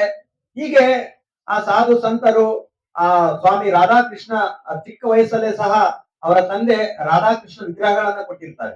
ಆ ಒಂದು ವಿಗ್ರಹಗಳನ್ನೇ ಪೂಜೆಯನ್ನ ಮಾಡ್ತಾ ಇರ್ತಾರೆ. ಈ ರೀತಿ ಒಂದ್ಸಾರಿ ಕಾಲೇಜು ಶಿಕ್ಷಣವನ್ನ ಸ್ಕಾಟಿಷ್ ಚರ್ಚ್ ಕಲ್ಕತ್ತಾದಲ್ಲಿ ಇರ್ತಕ್ಕಂತಹ 2 ಮಹಾನ್ ವಿಶ್ವವಿದ್ಯಾನಿಲಯಗಳಲ್ಲಿ ಅದು ಸಹ ಒಂದು, ಅಲ್ಲಿ ವಿದ್ಯಾಭ್ಯಾಸವನ್ನ ಮಾಡ್ತಾ ಇರ್ಬೇಕಾದ್ರೆ ಒಂದ್ ಸಂದರ್ಭದಲ್ಲಿ ಒಬ್ರು ಗುರುಗಳಲ್ಲಿ ಆ ಪ್ರವಚನವನ್ನ ಮಾಡ್ಲಿಕ್ಕೆ ಬಂದಿದ್ದಾರೆ. ತುಂಬಾ ಅದ್ಭುತವಾಗಿ ಭಗವಂತನ ಕಥಾಮೃತವನ್ನ ಎಲ್ಲರಿಗೂ ಸಹ ಶ್ರವಣವನ್ನ ಮಾಡಿಸ್ತಾ ಇದ್ದಾರೆ. ಸ್ವಾಮಿ ಅಭಯ ಚರಣರ ಸ್ನೇಹಿತರು, ಮಾಲಿಕ್ ಅಂತಕ್ಕಂತಹ ಸ್ನೇಹಿತರು ಆ ಪ್ರವಚನಕ್ಕೆ ಹೋಗಿ ಕೇಳ್ಕೊಂಡು ಬಂದಿದ್ದಾರೆ. ತುಂಬಾ ಅದ್ಭುತವಾಗಿ ಪ್ರವಚನವನ್ನ ಅಲ್ಲಿ ಮಾಡಿದ್ದಾರೆ, ಚೆನ್ನಾಗಿ ಕೇಳ್ಕೊಂಡು ಬಂದಿದ್ದಾರೆ. ಆದ್ರೆ ಇವರು ನಿಜವಾದಂತಹ ಸಾಧುಗಳ, ಇವರು ನಿಜವಾದಂತಹ ಸಾಧು ಸಂತರ ತಿಳ್ಕೊಳ್ಳೋಣ. ಆದ್ರೆ ಇದಕ್ಕೆ ಸರಿಯಾಗಿ ಜಡ್ಜ್ಮೆಂಟ್ ಮಾಡೋರು ಯಾರು ಅಂತಂದ್ರೆ ಅಭಯ್ ಇವರು ಒಳ್ಳೆಯವರ ಅಲ್ವಾ ಅನ್ನೋದನ್ನ ಸರಿಯಾಗಿ ಗುರುತಿಸ್ಲಿಕ್ಕೆ ಸಾಧ್ಯ. ಹಾಗಾಗಿ ಅಭಯನನ್ನ ಆ ಒಂದು ಪ್ರವಚನ 1 ವಾರ ನಡೀತಾ ಇದೆಯಲ್ಲ, ನೆಕ್ಸ್ಟ್ ಡೇ ನಾನು ಕರ್ಕೊಂಡು ಹೋಗ್ಬೇಕು ಅಂತ ಹೇಳಿ ಮಲಿಕ್ ಮತ್ತೆ ಅಭಯ ಚರಣ ಸ್ವಾಮಿ ಶ್ರೀಲ ಪ್ರಭುಪಾದರು ಒಂದೇ ಕೋಣೆಯಲ್ಲಿ ಒಂದೇ ರೂಮ್ಮೇಟ್ ಆಗಿರ್ತಾರೆ. ಸರಿ ಅಂತಂದೇಳಿ ಪ್ರಭುಪಾದರಿಗೆ ಅಭಯ ಚರಣರಿಗೆ ಹೇಳ್ತಾ ಇದ್ದಾರೆ, ಅಭಯ್ ದಯವಿಟ್ಟು ಬಾ, ಈಗ ಈ ದಿನದಲ್ಲಿ ಒಬ್ರು ಸಾಧು ಸಂತರು ಬಂದಿದ್ದಾರೆ, ಅವರು ತುಂಬಾ ಚೆನ್ನಾಗಿ ಪ್ರವಚನವನ್ನ ಕೊಡ್ತಾ ಇದ್ದಾರೆ, ಅವರು ಹೇಳ್ತಾ ಇರೋದು ಸರಿ ಇದೇನಾ ಇಲ್ವಾ, ಬಾ ಹೋಗೋಣ ಅಂತ ಹೇಳಿದಾಗ ಅಲ್ಲಿ ಅಭಯ ಚರಣರು ಬರೋದೇ ಇಲ್ಲ. ಯಾಕೆ ಅಂತಂದ್ರೆ ಆ ಒಂದು ಸಂದರ್ಭದಲ್ಲಿ ಸಾಧು ಸಂತರು ಯಾವ ರೀತಿ ಅಂದ್ರೆ ತುಂಬಾ ಒಳ್ಳೆಯವರು ಸಹ ಇದ್ರು, ಸನ್ಯಾಸಿಗಳು ಸಾಧು ಸಂತರು. ಕೆಲವರು ಆ ಒಂದು ಭಂಗಿಯನ್ನ ಸೇರ್ತಾರೆ, ಗೊತ್ತಿರ್ಬೋದು ತಮಗೆ, ಹೌದಲ್ವಾ? ಆ ಭಂಗಿಯನ್ನ ಸೇರಿ ಹೊಗೆಯನ್ನ ಬಿಡುವಂತದ್ದು, ಈ ರೀತಿ ಒಂದು ಕಾರ್ಯಗಳನ್ನ ಮಾಡ್ತಾ ಇರ್ತಾರೆ. ಹಾಗಾಗಿ ಸಾಧು ಸಂತರ ಅಂತಂದ್ರೆ ಒಂದು ರೀತಿಯಾದಂತಹ ಒಂದು ಈರ್ಷೆ, ಇಲ್ಲ ಬಿಡು ನಾನು ಬರೋದಿಲ್ಲ ನಾನು ಅಂತಂದೇಳಿ ಅಭಿಪ್ರಾಯವನ್ನು ವ್ಯಕ್ತಪಡಿಸ್ತಾರೆ. ಇಲ್ಲ ನೀನ್ ಬರ್ಲೇಬೇಕು ಅಂತಂದೇಳಿ ಮಾಲಿಕ್ ಅವರು ಪ್ರಭುಪಾದರನ್ನ ಕರೀತಾರೆ, ಬರೋದೇ ಇಲ್ಲ. ಸರಿ ನೀನು ಬರ್ಲೇಬೇಕು ಅಂತಂದೇಳಿ ಸ್ನೇಹಿತರು ಯಾವ ರೀತಿ ತುಂಬಾ ಅನ್ಯೋನ್ಯವಾಗಿ ಇರ್ತಾರೆ, ಅವರ ಒಂದು ಸ್ನೇಹಿತತ್ವ ಯಾವ ರೀತಿ ಇರುತ್ತೆ ಅನ್ನೋದಕ್ಕೆ ಪ್ರಭುಪಾದರನ್ನ ಕಾಲಲ್ಲಿ ಹಿಡ್ಕೊಂಡು ಹೇಳ್ಕೊಂಡು ಹೋಗ್ತಾ ಇದ್ದಾರೆ. ಆಗ ರೋಡಲ್ಲಿ ಹೋಗ್ತಾ ಇರ್ತಕ್ಕಂತಹ ಜನಗಳು ಇದೇನಪ್ಪಾ ಈ ರೀತಿ ಹೇಳ್ಕೊಂಡು ಹೋಗ್ತಾ ಇದ್ದಾನೆ ಈ ಹುಡುಗನಿಗೆ ಅಂತ ಹೇಳಿ ನೋಡ್ತಾ ಇದ್ದಾರೆ. ಪ್ರಭುಪಾದರು ಬರ್ತಾ ಇಲ್ಲ, ಅವರ ಸ್ನೇಹಿತರು ಮಾಲಿಕ್ ಬಿಡ್ತಾ ಇಲ್ಲ. ಹೀಗೆ ಸರಿ ಆಯ್ತು ಅಂತಂದೇಳಿ ಪ್ರಭುಪಾದರನ್ನ ಕರ್ಕೊಂಡು ಹೋಗಿದ್ದಾರೆ. ಹೋದಾಗ ಆ ಒಂದು ಏನು ಸಾಧು ಸಂತರು ಪ್ರವಚನವನ್ನ ಮಾಡ್ತಾ ಇದ್ರು, ಅವರನ್ನ ನೋಡಿದ ತಕ್ಷಣನೇ ಸ್ವಾಮಿ ಶ್ರೀಲ ಪ್ರಭುಪಾದರು ದಂಡವತ್ ಪ್ರಣಾಮಗಳನ್ನ ಅರ್ಪಣೆ ಮಾಡ್ತಾ ಇದ್ದಾರೆ. ಆ ಸಾಧು ಸಂತರು ಬೇರೆ ಯಾರು ಅಲ್ಲ, ಸ್ವಾಮಿ ಶ್ರೀಲ ಪ್ರಭುಪಾದರ ಗುರುಗಳಾಗಿರ್ತಕ್ಕಂಥ ಭಕ್ತಿ ಸಿದ್ಧಾಂತ ಸರಸ್ವತಿ ಮಹಾರಾಜರಾಗಿದ್ದಾರೆ. 1922ರಲ್ಲಿ ಮೊಟ್ಟ ಮೊದಲನೆಯದಾಗಿ ಶ್ರೀಲ ಪ್ರಭುಪಾದರು ತಮ್ಮ ಗುರುಗಳಾಗಿರ್ತಕ್ಕಂತಹ ಭಕ್ತಿ ಸಿದ್ಧಾಂತ ಸರಸ್ವತಿ ಮಹಾರಾಜರು ಗುರು ಪರಂಪರೆಯಲ್ಲಿ ಪ್ರಭುಪಾದರ ಪಕ್ಕದಲ್ಲಿದ್ದಾರೆ. ಅವರನ್ನ ದರ್ಶನವನ್ನ ಮಾಡ್ತಾ ಇದ್ದಾರೆ. ಮೊದಲ ಒಂದು ದರ್ಶನವನ್ನ ಮಾಡಿದ ತಕ್ಷಣನೇ ನಾನೇನಾದ್ರೂ ಗುರುಗಳನ್ನ ಸ್ವೀಕಾರ ಮಾಡ್ಬೇಕು ಅಂತಂತಂದ್ರೆ ಇವರನ್ನೇ ನಾನು ಗುರುಗಳನ್ನಾಗಿ ಸ್ವೀಕಾರ ಮಾಡ್ಬೇಕು ಅಂತಂದೇಳಿ ಪ್ರಭುಪಾದರು ಶ್ರೀಲ ಭಕ್ತಿ ಸಿದ್ಧಾಂತ ಸರಸ್ವತಿ ಮಹಾರಾಜರನ್ನ ತಮ್ಮ ಒಂದು ಹೃದಯದಲ್ಲಿ ಸ್ಥಾಪನೆಯನ್ನು ಮಾಡ್ಕೊಳ್ತಾ ಇದ್ದಾರೆ. ಆ ನಂತರದಲ್ಲಿ 1932ರ ಒಂದು ಇಸ್ವಿಯಲ್ಲಿ ಹರಿನಾಮ ದೀಕ್ಷೆಯನ್ನ ಭಕ್ತಿ ಸಿದ್ಧಾಂತ ಸರಸ್ವತಿ ಮಹಾರಾಜರ ಹತ್ರ ತೆಗೆದುಕೊಳ್ತಾರೆ. ಈ ರೀತಿ ಅವರು ಒಂದು ಆಧ್ಯಾತ್ಮಿಕ ಒಂದು ಜೀವನ ಅಲ್ಲಿ ಸಾಗ್ತಾ ಇದೆ. ಹೀಗೆ ಸಾಗ್ತಾ ಇರ್ಬೇಕಾದ್ರೆ ಅವರು ತುಂಬಾ ಒಂದು ಪ್ರಚಾರ ಕಾರ್ಯದಲ್ಲಿ ಏನು ಭಕ್ತಿ ಸಿದ್ಧಾಂತ ಸರಸ್ವತಿ ಮಹಾರಾಜರನ್ನ 1922ರಲ್ಲಿ ಭೇಟಿ ಮಾಡಿದ್ರು. ಆ ಸಂದರ್ಭದಲ್ಲಿ ಮಹಾರಾಜರು ಸಹ ಒಂದು ಆದೇಶ ನಿರ್ದೇಶನವನ್ನ ಕೊಡ್ತಾ ಇದ್ದಾರೆ. ನೋಡಿ, ನೀವು ತುಂಬಾ ವಿದ್ಯಾವಂತ ವ್ಯಕ್ತಿಗಳಿದ್ದೀರಿ, ವಿದ್ಯಾರ್ಥಿಗಳಿದ್ದೀರಿ, ನಿಮ್ಗೆ ತುಂಬಾ ಅದ್ಭುತವಾಗಿ ಇಂಗ್ಲಿಷ್ ಮಾತಾಡ್ಲಿಕ್ಕೆ ಬರ್ತಾ ಇದೆ. ಹಾಗಾಗಿ ನೀವೆಲ್ಲರೂ ಸಹ ನೀವು ಪಾಶ್ಚಾತ್ಯ ದೇಶಕ್ಕೆ ಈ ಒಂದು ಕೃಷ್ಣ ಭಕ್ತಿಯನ್ನ ಪ್ರಚಾರ ಮಾಡ್ಲಿಕ್ಕೆ ಹೋಗ್ಬೇಕು ಅನ್ನೋದನ್ನ ಹೇಳ್ತಾ ಇದ್ದಾರೆ. ಸರಿ ಅಂತಂದೇಳಿ ಪ್ರಭುಪಾದರ ಆ ಒಂದು ಆದೇಶ ನಿರ್ದೇಶನವನ್ನ ತಮ್ಮ ಹೃದಯದಲ್ಲಿ ಸ್ಥಾಪನೆ ಮಾಡ್ಕೊಳ್ತಾರೆ. ಸರಿ ಅಂತಂದೇಳಿ ಮುಂದೆ ಅವರು ತಮ್ಮ ಗುರುಗಳು ಏನೆಲ್ಲ ಒಂದು ಆದೇಶ ನಿರ್ದೇಶನವನ್ನ ಕೊಟ್ಟಿದ್ರು, ದೀಕ್ಷೆಯ ನಂತರದಲ್ಲಿ ಕೆಲವು ಸಂದರ್ಭಗಳಲ್ಲಿ ಶ್ರೀಲ ಪ್ರಭುಪಾದ್ರು ಹೇಳ್ತಾ ಇದ್ದಾರೆ, ನಿನಗೇನಾದ್ರೂ ಹಣದ ವ್ಯವಸ್ಥೆ ಆಯ್ತು ಅಂತಂದ್ರೆ ಆ ಒಂದು ಗ್ರಂಥಗಳನ್ನ ನೀನು ಮುದ್ರಣವನ್ನ ಮಾಡಿ ಎಲ್ಲರಿಗೂ ಸಹ ಪ್ರಚಾರ ಮಾಡಬೇಕು. ಅದೇ ರೀತಿ ಬ್ಯಾಕ್ ಟು ಗಾಡೆಡ್ ಅಂತಕ್ಕಂಥ ಮ್ಯಾಗಝಿನ್ ಅನ್ನು ಸಹ ಅಲ್ಲಿ ಸ್ಥಾಪನೆಯನ್ನ ಮಾಡಿ ಆ ಒಂದು ಗ್ರಂಥವನ್ನ ರಚನೆಯನ್ನ ಮಾಡಿ ಪ್ರಚಾರ ಮಾಡಿ ಹಂಚ್ತಾರೆ. ನಂತರ ಮೊಟ್ಟ ಮೊದಲನೆಯದಾಗಿ ಝಾನ್ಸಿಯಲ್ಲಿ ಭಕ್ತರ ಒಕ್ಕೂಟ ಅನ್ನುವಂತ ಸಂಘವನ್ನ ಸ್ಥಾಪನೆ ಮಾಡ್ತಾರೆ. ಈ ರೀತಿ ಪ್ರಚಾರ ಕಾರ್ಯದಲ್ಲಿ ತುಂಬಾ ಅದ್ಭುತವಾಗಿ ಮುಂದುವರಿತಾ ಇದ್ದಾರೆ. ಹೀಗೆ ಒಂದ್ಸಾರಿ ಆ ಒಂದು ಶ್ರೀಮದ್ ಭಾಗವತ ಭಗವದ್ಗೀತೆಯನ್ನ ಬರೆದು ಇನ್ನೇನು ಮುದ್ರಣವನ್ನ ಮಾಡ್ಬೇಕು. ಆ ಒಂದು ಮುದ್ರಣವನ್ನ ಮಾಡ್ಲಿಕ್ಕೆ ದುಡ್ಡು ಸಹ ಇಲ್ಲ. ಎಷ್ಟು ಸ್ವಾಮಿ ಶ್ರೀಲ ಪ್ರಭುಪಾದರು ಕಷ್ಟಪಟ್ಟಿದ್ದಾರೆ ಅಂತಂದ್ರೆ, ಆ ಝಾನ್ಸಿಯಲ್ಲಿ ಆ ಒಂದು ಬ್ಯಾಕ್ ಟು ಗಾಡೆಡ್ ಮರಳಿ ಭಗವಂತನಿಗೆ ಅನ್ನುವಂತ ಗ್ರಂಥವನ್ನ ರಚನೆ ಮಾಡಿ ಅದಕ್ಕೆ ಡಿಕ್ಟೇಷನ್ ಅದನ್ನ ಕರೆಕ್ಷನ್ ಅನ್ನ ಸಹ ಮಾಡ್ಲಿಕ್ಕೆ ಪ್ರಭುಪಾದ ಹೋಗ್ಬೇಕಿತ್ತು ಡೆಲ್ಲಿಗೆ. ಅಲ್ಲಿ ವೃಂದಾವನದಲ್ಲಿ ವಾನಪ್ರಸ್ಥವನ್ನ ಸ್ವೀಕಾರ ಮಾಡಿ ವೃಂದಾವನದಲ್ಲಿ ಇದ್ದಂತ ಸಂದರ್ಭದಲ್ಲಿ ಅವರು ದೆಹಲಿಗೆ ಹೋಗಿ ಅದನ್ನ ರೆಡಿ ಮಾಡ್ಬೇಕಲ್ಲ. ಆ ಒಂದು ಮುದ್ರಣ ಸಂಸ್ಥೆಗೆ ಹೋಗ್ಬೇಕು ಅನ್ನುವಂತ ಸಂದರ್ಭದಲ್ಲಿ ಟ್ರೈನ್ ಇಳ್ಬಿಟ್ಟು ರಿಕ್ಷಾ ಇರ್ತಾ ಇತ್ತು. ಆ ರಿಕ್ಷಾದಲ್ಲಿ ಹೋದ್ರೆ ₹1 ಖರ್ಚಾಗುತ್ತೆ.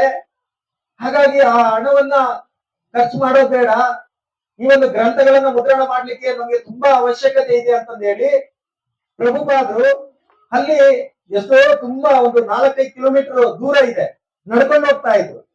ಮತ್ತೆ ಅವರು ಹೊಟ್ಟೆಯನ್ನು ಹಸ್ಕೊಂಡು ಮತ್ತೆ ಏನಾದ್ರೂ ನಾನು ಹೊರಗಡೆ ಏನಾದ್ರೂ ಸ್ವೀಕಾರ ಮಾಡಿದ್ರೆ ದುಡ್ಡು ಖರ್ಚಾಗುತ್ತೆ. ಹಾಗಾಗಿ ಮಾಡೋದ್ ಬೇಡ, ನಡ್ಕೊಂಡೇ ಹೋಗೋಣ ಅಂತಂದು ಹೇಳಿ ನಡ್ಕೊಂಡು ಆ ಒಂದು ಮುದ್ರಣಾಲಯಕ್ಕೆ ಹೋಗ್ತಾ ಇದ್ರು. ಆ ಮುದ್ರಣಾಲಯದ ಓನರ್ ಯಾರಿದ್ರು, ಅಭಯ್ ಪ್ರಭುಪಾದ್ರೆ ನೀವು ಏನಾದ್ರೂ ಪ್ರಸಾದವನ್ನ ಸ್ವೀಕಾರ ಮಾಡಿದ್ದೀರಾ ಅಂತಂದ್ರೆ, ಇಲ್ಲ ಇಲ್ಲ ಪ್ರಸಾದದ ಬಗ್ಗೆ ಏನು ಬೇಡ, ಈಗ ಮುದ್ರಣ ಎಲ್ಲಿವರೆಗೆ ಬಂದಿದೆ ಕೊಡಿ ನೋಡೋಣ. ಇಲ್ಲ ಇಲ್ಲ ದಯವಿಟ್ಟು ಹೇಳಿ ಮಾಡ್ಕೊಂಡು ಬಂದಿದ್ದೀರಾ ಅಂತಂದ್ರೆ, ಇಲ್ಲ ಮಾಡಿಲ್ಲ ಸ್ವಾಮಿ, ದಯವಿಟ್ಟು ನನಗೆ ಒಂದು ಅವಕಾಶವನ್ನ ಕೊಡಿ ಅಂತಂದೇಳಿ ಅವರು ತೆಗೆದುಕೊಂಡು ಬಂದು ಪ್ರಭುಪಾದರಿಗೆ ಕೊಟ್ಟಾಗ ಸ್ವೀಕಾರ ಮಾಡ್ತಾ ಇದ್ರು. ನೋಡಿ ಎಷ್ಟು ಕಷ್ಟಪಟ್ಟಿದ್ದಾರೆ ಅಂತಂದ್ರೆ, ಪ್ರಭುಪಾದರ ಒಂದು ಸ್ವಾಮಿ ಶ್ರೀಲ ಪ್ರಭುಪಾದರ ಲೀಲಾಮೃತ ತುಂಬಾ ಅದ್ಭುತವಾದಂತಹ ಗ್ರಂಥ. ನಮಗೆ ಸಮಯ ಕಡಿಮೆ ಇದೆ, ಇಲ್ಲಿ 6 ಸಂಪುಟಗಳಿದೆ. ತುಂಬಾ ಅದ್ಭುತವಾಗಿ ಈ ಒಂದು ಗ್ರಂಥವನ್ನ ಸತ್ಸ್ವರೂಪ್ ಗೋಸ್ವಾಮಿಯವರು ನಮಗೆ ಕೊಡ್ತಾ ಇದ್ದಾರೆ. ಆ ಒಂದು ಗ್ರಂಥವನ್ನ ಓದಿದ್ರೆ ಎಂತವ್ರಿಗೂ ಸಹ ಕಣ್ಣಲ್ಲಿ ನೀರು ಬರುತ್ತೆ. ಹೀಗೆ ಒಂದ್ಸಾರಿ ಪ್ರಭುಪಾದರು ಬ್ಯಾಕ್ ಟು ಗಾರ್ಡೆಡ್ ಪತ್ರಿಕೆಯನ್ನ ಅಲ್ಲಿ ಹಂಚಲಿಕ್ಕೆ ಹೋದಂತ ಸಂದರ್ಭದಲ್ಲಿ ಒಂದು ಗೂಳಿ ಗುದ್ದು ಬಿಡುತ್ತೆ ಪ್ರಭುಪಾದರಿಗೆ. ಅವರು ಮೂರ್ಛೆ ತಪ್ಪಿ ಒಂದು ತಿಪ್ಪೆ ಗುಂಡಿಯಲ್ಲಿ ಬಿದ್ದು ಬಿಡ್ತಾರೆ. ಆಗ ಕಾರಲ್ಲಿ ಹೋಗ್ತಾ ಇರ್ತಕ್ಕಂಥ ಒಬ್ಬ ಭಕ್ತರು, ಇವರು ಪ್ರಭುಪಾದರು ಇದ್ದಾರಲ್ಲ, ಇವ್ರು ಯಾಕೆ ಇಲ್ಲಿ ಬಿದ್ದಿದ್ದಾರೆ ಅಂತಂದ ಹೇಳಿ ನೋಡಿದಾಗ ಪ್ರಭುಪಾದ್ರೆ ಇರ್ತಾರೆ. ಅವರನ್ನ ಕರ್ಕೊಂಡು ಹೋಗಿ ಆಸ್ಪತ್ರೆಗೆ ಸೇರಿಸಿ ಶುಶ್ರೂಷೆಯನ್ನ ಮಾಡಿಸಿ ಅವರಿಗೆ ಸಕಲ ರೀತಿಯಲ್ಲೂ ಸಹ ಅಲ್ಲಿ ತೋರಿಸಿ ಅವರಿಗೆ ಚಿಕಿತ್ಸೆಯನ್ನು ಕೊಡಿಸ್ತಾರೆ. ಈ ರೀತಿ ಪ್ರಭುಪಾದರು ತುಂಬಾ ಈ ಒಂದು ಭಕ್ತಿಯನ್ನ, ಈ ಒಂದು ಇಸ್ಕಾನ್ ಸಂಸ್ಥೆಯನ್ನ ಕಷ್ಟಪಟ್ಟು ನಮಗೆ ಕೊಟ್ಟಿದ್ದಾರೆ. ಹಾಗಾಗಿ ಒಂದ್ ಸಂದರ್ಭದಲ್ಲಿ ಏನು ಗುರುಗಳು ಪಾಶ್ಚಾತ್ಯ ದೇಶಕ್ಕೆ ಹೋಗಿ ಈ ಒಂದು ಕೃಷ್ಣ ಭಕ್ತಿಯನ್ನ ಹಂಚ್ಬೇಕು ಅಂತ ಹೇಳಿದ್ರಲ್ಲ, ಹಾಗಾಗಿ ಅಲ್ಲಿ ಪ್ರಾಯೋಜಕತ್ವವನ್ನ ಪಡ್ಕೊಳ್ಬೇಕಾಗಿತ್ತು. ಪಾಶ್ಚಾತ್ಯ ದೇಶಕ್ಕೆ ಹೋಗ್ಬೇಕಂದ್ರೆ ಯಾರ ಹತ್ರ ಆದ್ರೂ ಒಂದು ಹೋಗ್ಲಿಕ್ಕೆ ಪ್ರಾಯೋಜಕತ್ವ ಬೇಕಾಗಿತ್ತು. ಅದಕ್ಕೆ ಗೋಪಾಲ್ ಅಗರ್ವಾಲ್ ಅಂತಕ್ಕಂತಹ ಮತ್ತೆ ಸ್ಯಾನಿ ಅಗರ್ವಾಲ್ ಇಬ್ಬರು ದಂಪತಿಗಳು, ಅವರು ಮೂಲತಃ ಭಾರತದವರೇ.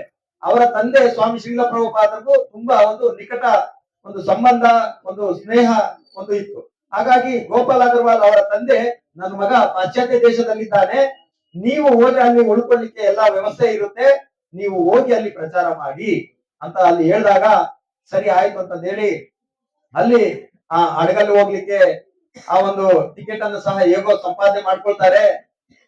ಆ ಟಿಕೆಟ್ ಅನ್ನು ಸಹ ಸಂಪಾದನೆ ಮಾಡ್ಕೋಬೇಕಂತಂದ್ರು ಸಹ ಎಷ್ಟು ಕಷ್ಟ ಪಡ್ತಾರೆ ಅಂತಂದ್ರೆ, ದಿನಾಲು ಸಹ ಹೋಗೋದು. ಯಾರತ್ರ ಮಾತಾಜಿ ಯಾರು? ಮೊರಾರ್ಜಿ.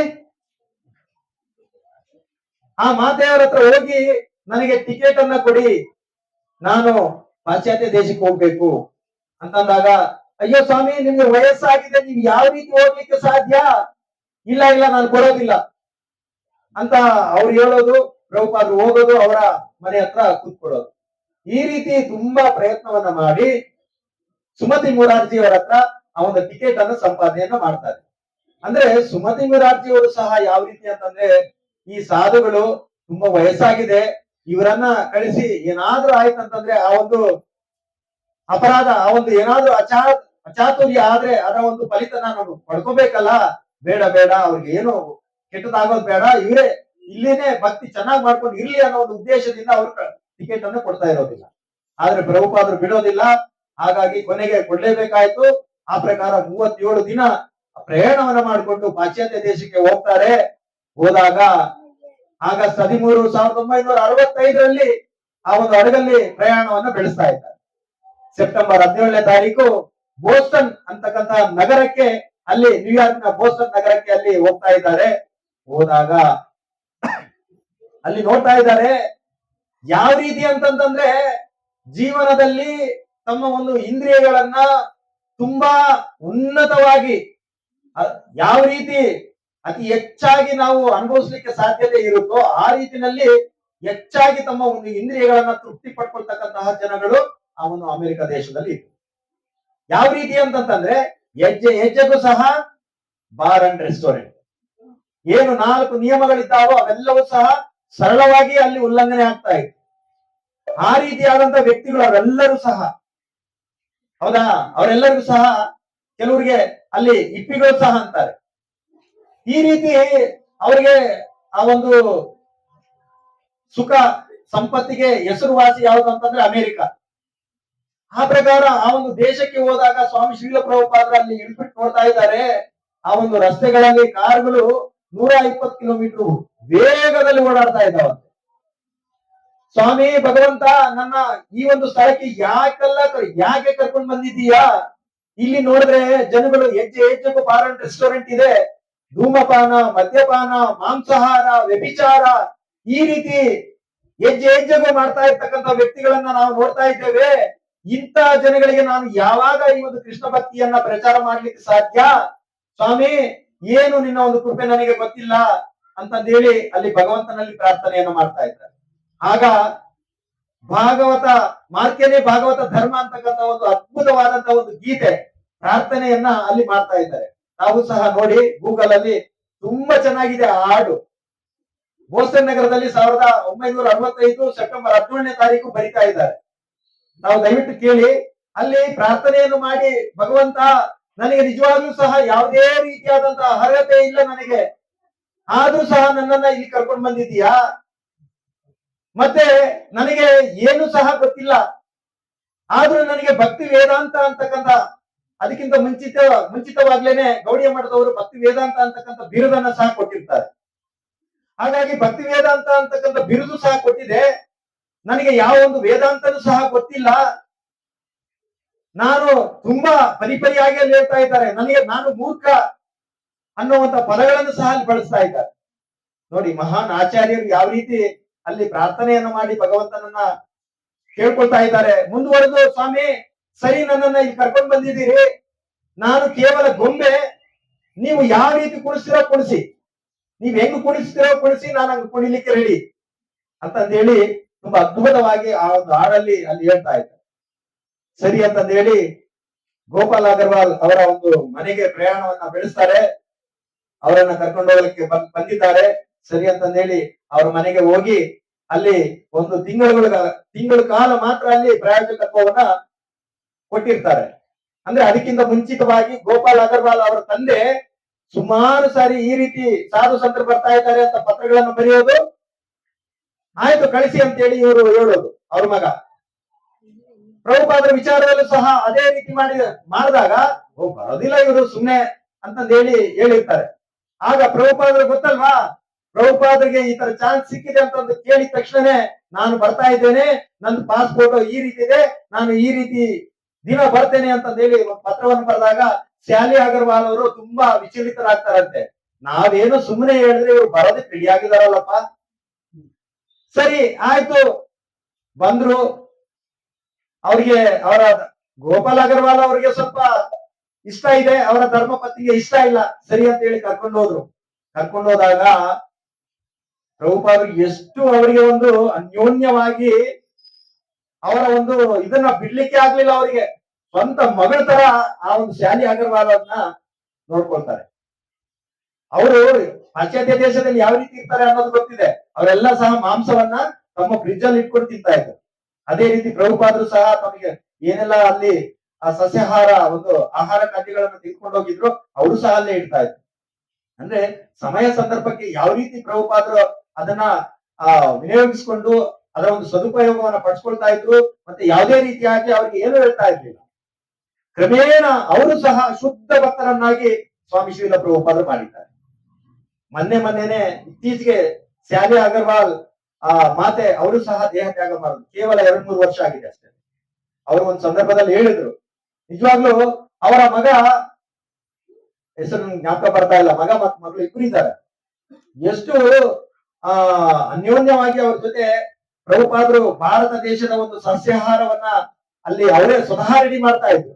ಅದನ್ನ ತಿಂದು ಪ್ರಭುಪಾದರು ಎಷ್ಟು ಅವ್ರಿಗೆ ಇದಾಗಿದ್ರು ಅಂತಂದ್ರೆ ಅವ್ರ ಜೊತೆನೆ ಸ್ವಲ್ಪ ದಿನ ಇದ್ರು. ನಂತರ ಮತ್ತೆ ಇನ್ನೊಂದು ಅವರಿಗೆ ಒಂದು ಕೋಣೆಯನ್ನು ವ್ಯವಸ್ಥೆ ಮಾಡಿದ್ರು.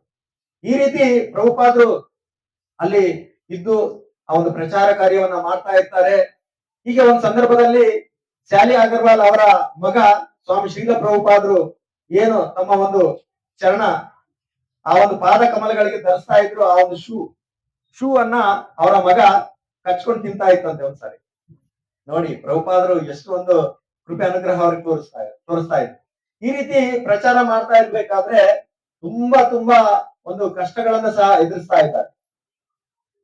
ಹೀಗೆ ಒಂದು ಸಂದರ್ಭದಲ್ಲಿ ಅಲ್ಲಿ ರಾಮ ಕೃಷ್ಣ ಗೋವಿಂದ ಈ ಒಂದು ಭಗವಂತನ ಒಂದು ಹೆಸರುಗಳೇ ಗೊತ್ತಿಲ್ಲ. ಆ ತರ ಒಂದು ಜನಗಳಿಗೆ ಆ ಒಂದು ಪಾರ್ಕ್ ಅಲ್ಲಿ ಹರೇ ಕೃಷ್ಣ ಕೃಷ್ಣ ಕೃಷ್ಣ ಹರೇ ಹರೇ ಹರೇ ರಾಮ ರಾಮ ರಾಮ ಹರೇ ಹರೇ. ಈ ರೀತಿ ಭಗವಂತನ ಒಂದು ನಾಮಸ್ಮರಣೆಯನ್ನ ಒಬ್ಬರೇ ಕೇವಲ 40 ರೂಪಾಯಿನ ತೆಗೆದುಕೊಂಡು ಆ ಒಂದು ಪ್ರಚಾರ ಕಾರ್ಯಕ್ಕೆ ಹೋಗಿದ್ದಾರೆ. ಅಲ್ಲಿ ಆ ಒಂದು ಪಾರ್ಕ್ ಅಲ್ಲಿ ತುಂಬಾ ಆ ಒಂದು ಹಿಪ್ಪಿಗಳು ಎಲ್ಲರೂ ಸಹ ಸೇರಿದ್ದಾರೆ. ಸೇರಿ ಯಾರಪ್ಪ ಈ ವ್ಯಕ್ತಿ ಈ ರೀತಿ ಒಂದು ಹಾಡನ್ನ ಆಡ್ತಾ ಇದ್ದಾರೆ ಅಂತ ಹೇಳಿ ಒಬ್ಬೊಬ್ಬರಾಗೆ ಎಲ್ಲರೂ ಸಹ ಹತ್ರ ಬರ್ತಾ ಇದ್ದಾರೆ. ಹತ್ರ ಬಂದು ಎಲ್ಲರೂ ಸಹ ಒಂದು ಸಂಕೀರ್ತನೆಯಲ್ಲಿ ಪಾಲ್ಗೊಂಡಿದ್ದಾರೆ. ಪ್ರಭುಪಾದರು ನಿಧಾನಕ್ಕೆ ಕೀರ್ತನೆಯನ್ನ ಮಾಡ್ತಾ ತಮ್ಮ ಒಂದು ರೂಮ್ಗೆ ಹೋಗ್ತಾ ಇದ್ದಾರೆ. ಅವ್ರ ಹಿಂದೆನೆ ಎಲ್ಲರೂ ಸಹ ಫಾಲೋ ಮಾಡ್ಕೊಂಡು ಬರ್ತಾ ಇದ್ದಾರೆ. ಅಂದ್ರೆ ಶುದ್ಧ ಭಕ್ತರು ಯಾರೆಲ್ಲ ಇದ್ದಾರೋ ಅವರ ಒಂದು ಸಾಂಗತ್ಯವನ್ನ ಪಡ್ಕೊಂಡಾಗ ಅವರೆಲ್ಲರೂ ಸಹ ತಮ್ಮ ಒಂದು ಜೀವನವನ್ನ ಸಾರ್ಥಕಪಡಿಸಿಕೊಂಡು ಭಕ್ತರಾಗ್ಲಿಕ್ಕೆ ಸಾಧ್ಯತೆ ಇದೆ. ಹಾಗಾಗಿ ಅವರೆಲ್ಲರೂ ಸಹ ಶುದ್ಧ ಭಕ್ತರಾಗ್ಲಿಕ್ಕೆ ಅಲ್ಲಿ ಒಂದು ಸಾಧ್ಯತೆ ಆಯ್ತು. ಹೀಗೆ ಅಲ್ಲಿ ಅವರು ಮೂಲತಃ ಎಷ್ಟು ಒಂದು ಡ್ರಗ್ಸ್ ಅನ್ನ ತೆಗೆದುಕೊಂಡು ವ್ಯಸನಿಗಳಾಗಿದ್ರು. ಆ ಒಂದು ಹಿಪ್ಪಿಗಳು ಯಾರೆಲ್ಲ ಇದ್ರು ಅವರೆಲ್ಲ ತುಂಬಾ ಒಂದು ಆಗರ್ಭ ಶ್ರೀಮಂತರಾಗಿದ್ರು. ಜೀವನನೇ ಬೇಡ ಅಂತಂದ್ರೆ ಜಿಗುಪ್ಸೆ ಪಟ್ಕೊಂಡು ಆ ಒಂದು ಯುವಕ ಯುವತಿಯರು ಎಲ್ಲರೂ ಸಹ ಬೀದಿಗಳಲ್ಲಿ ಬಂದು ಇರ್ತಾ ಇದ್ರು. ಆ ರೀತಿ ಜೀವನ ನಡೆಸ್ತಾ ಇದ್ರು. ಆ ತರ ಹಿಪ್ಪಿಗಳಿಗೆ ಈ ಒಂದು ಕೃಷ್ಣ ಭಕ್ತಿಯನ್ನ ಕೊಟ್ಟು ಯಾತ್ರಿಗಳನ್ನಾಗಿ ಮಾಡಿದ್ದಾರೆ ಅನ್ನೋದನ್ನು ಸಹ ನಾವು ಸ್ಮರಣೆ ಮಾಡಬಹುದು. ಈ ರೀತಿ ಆ ಒಂದು ಹಿಪ್ಪಿಗಳಲ್ಲಿ ಒಬ್ರು ಡೇವಿಡ್ ಅಂತಕ್ಕಂತಹ ಭಕ್ತರು ಪ್ರಭುಪಾದರ ಒಂದು ಸೇವೆಗಳನ್ನ ಮಾಡ್ತಾ ತುಂಬಾ ಚೆನ್ನಾಗೇ ಇದ್ದಾರೆ. ಒಂದು ಸಂದರ್ಭದಲ್ಲಿ ಡ್ರಗ್ಸ್ ಆ ಒಂದು ಮಾದಕವನ್ನ ತೆಗೆದುಕೊಂಡು ತುಂಬಾ ಭ್ರಾಂತಿಯನ್ನ ಪಟ್ಕೊಂಡು ಪ್ರಭುಪಾದರನ್ನೇ ಅವರನ್ನೇ ಏನಾದ್ರೂ ಕೊಲೆ ಮಾಡಬೇಕು ಅಂತಂದೇಳಿ ಯೋಚನೆಯನ್ನ ಮಾಡಿ ಒಂದು ಚಾಕನ್ನ ಇಟ್ಕೊಂಡು ಅವರ ಮೇಲೆ ಹಲ್ಲೆಯನ್ನ ಮಾಡ್ಲಿಕ್ಕೆ ಹೋಗ್ತಾರೆ. ಆಗ ಪ್ರಭುಪಾದರು ಅಲ್ಲಿಂದ ತಪ್ಪಿಸ್ಕೊಂಡು ಬರ್ತಾರೆ. ನಂತರದಲ್ಲಿ ಇನ್ನೊಬ್ಬ ಭಕ್ತರ ಒಂದು ಆ ರಕ್ಷಣೆಗೆ ಬಂದು ಅವರಿಗೆ ಅಲ್ಲಿ ಏನು ಆಗದೆ ಇರೋ ರೀತಿಯಲ್ಲಿ ಕಾಪಾಡ್ತಾರೆ.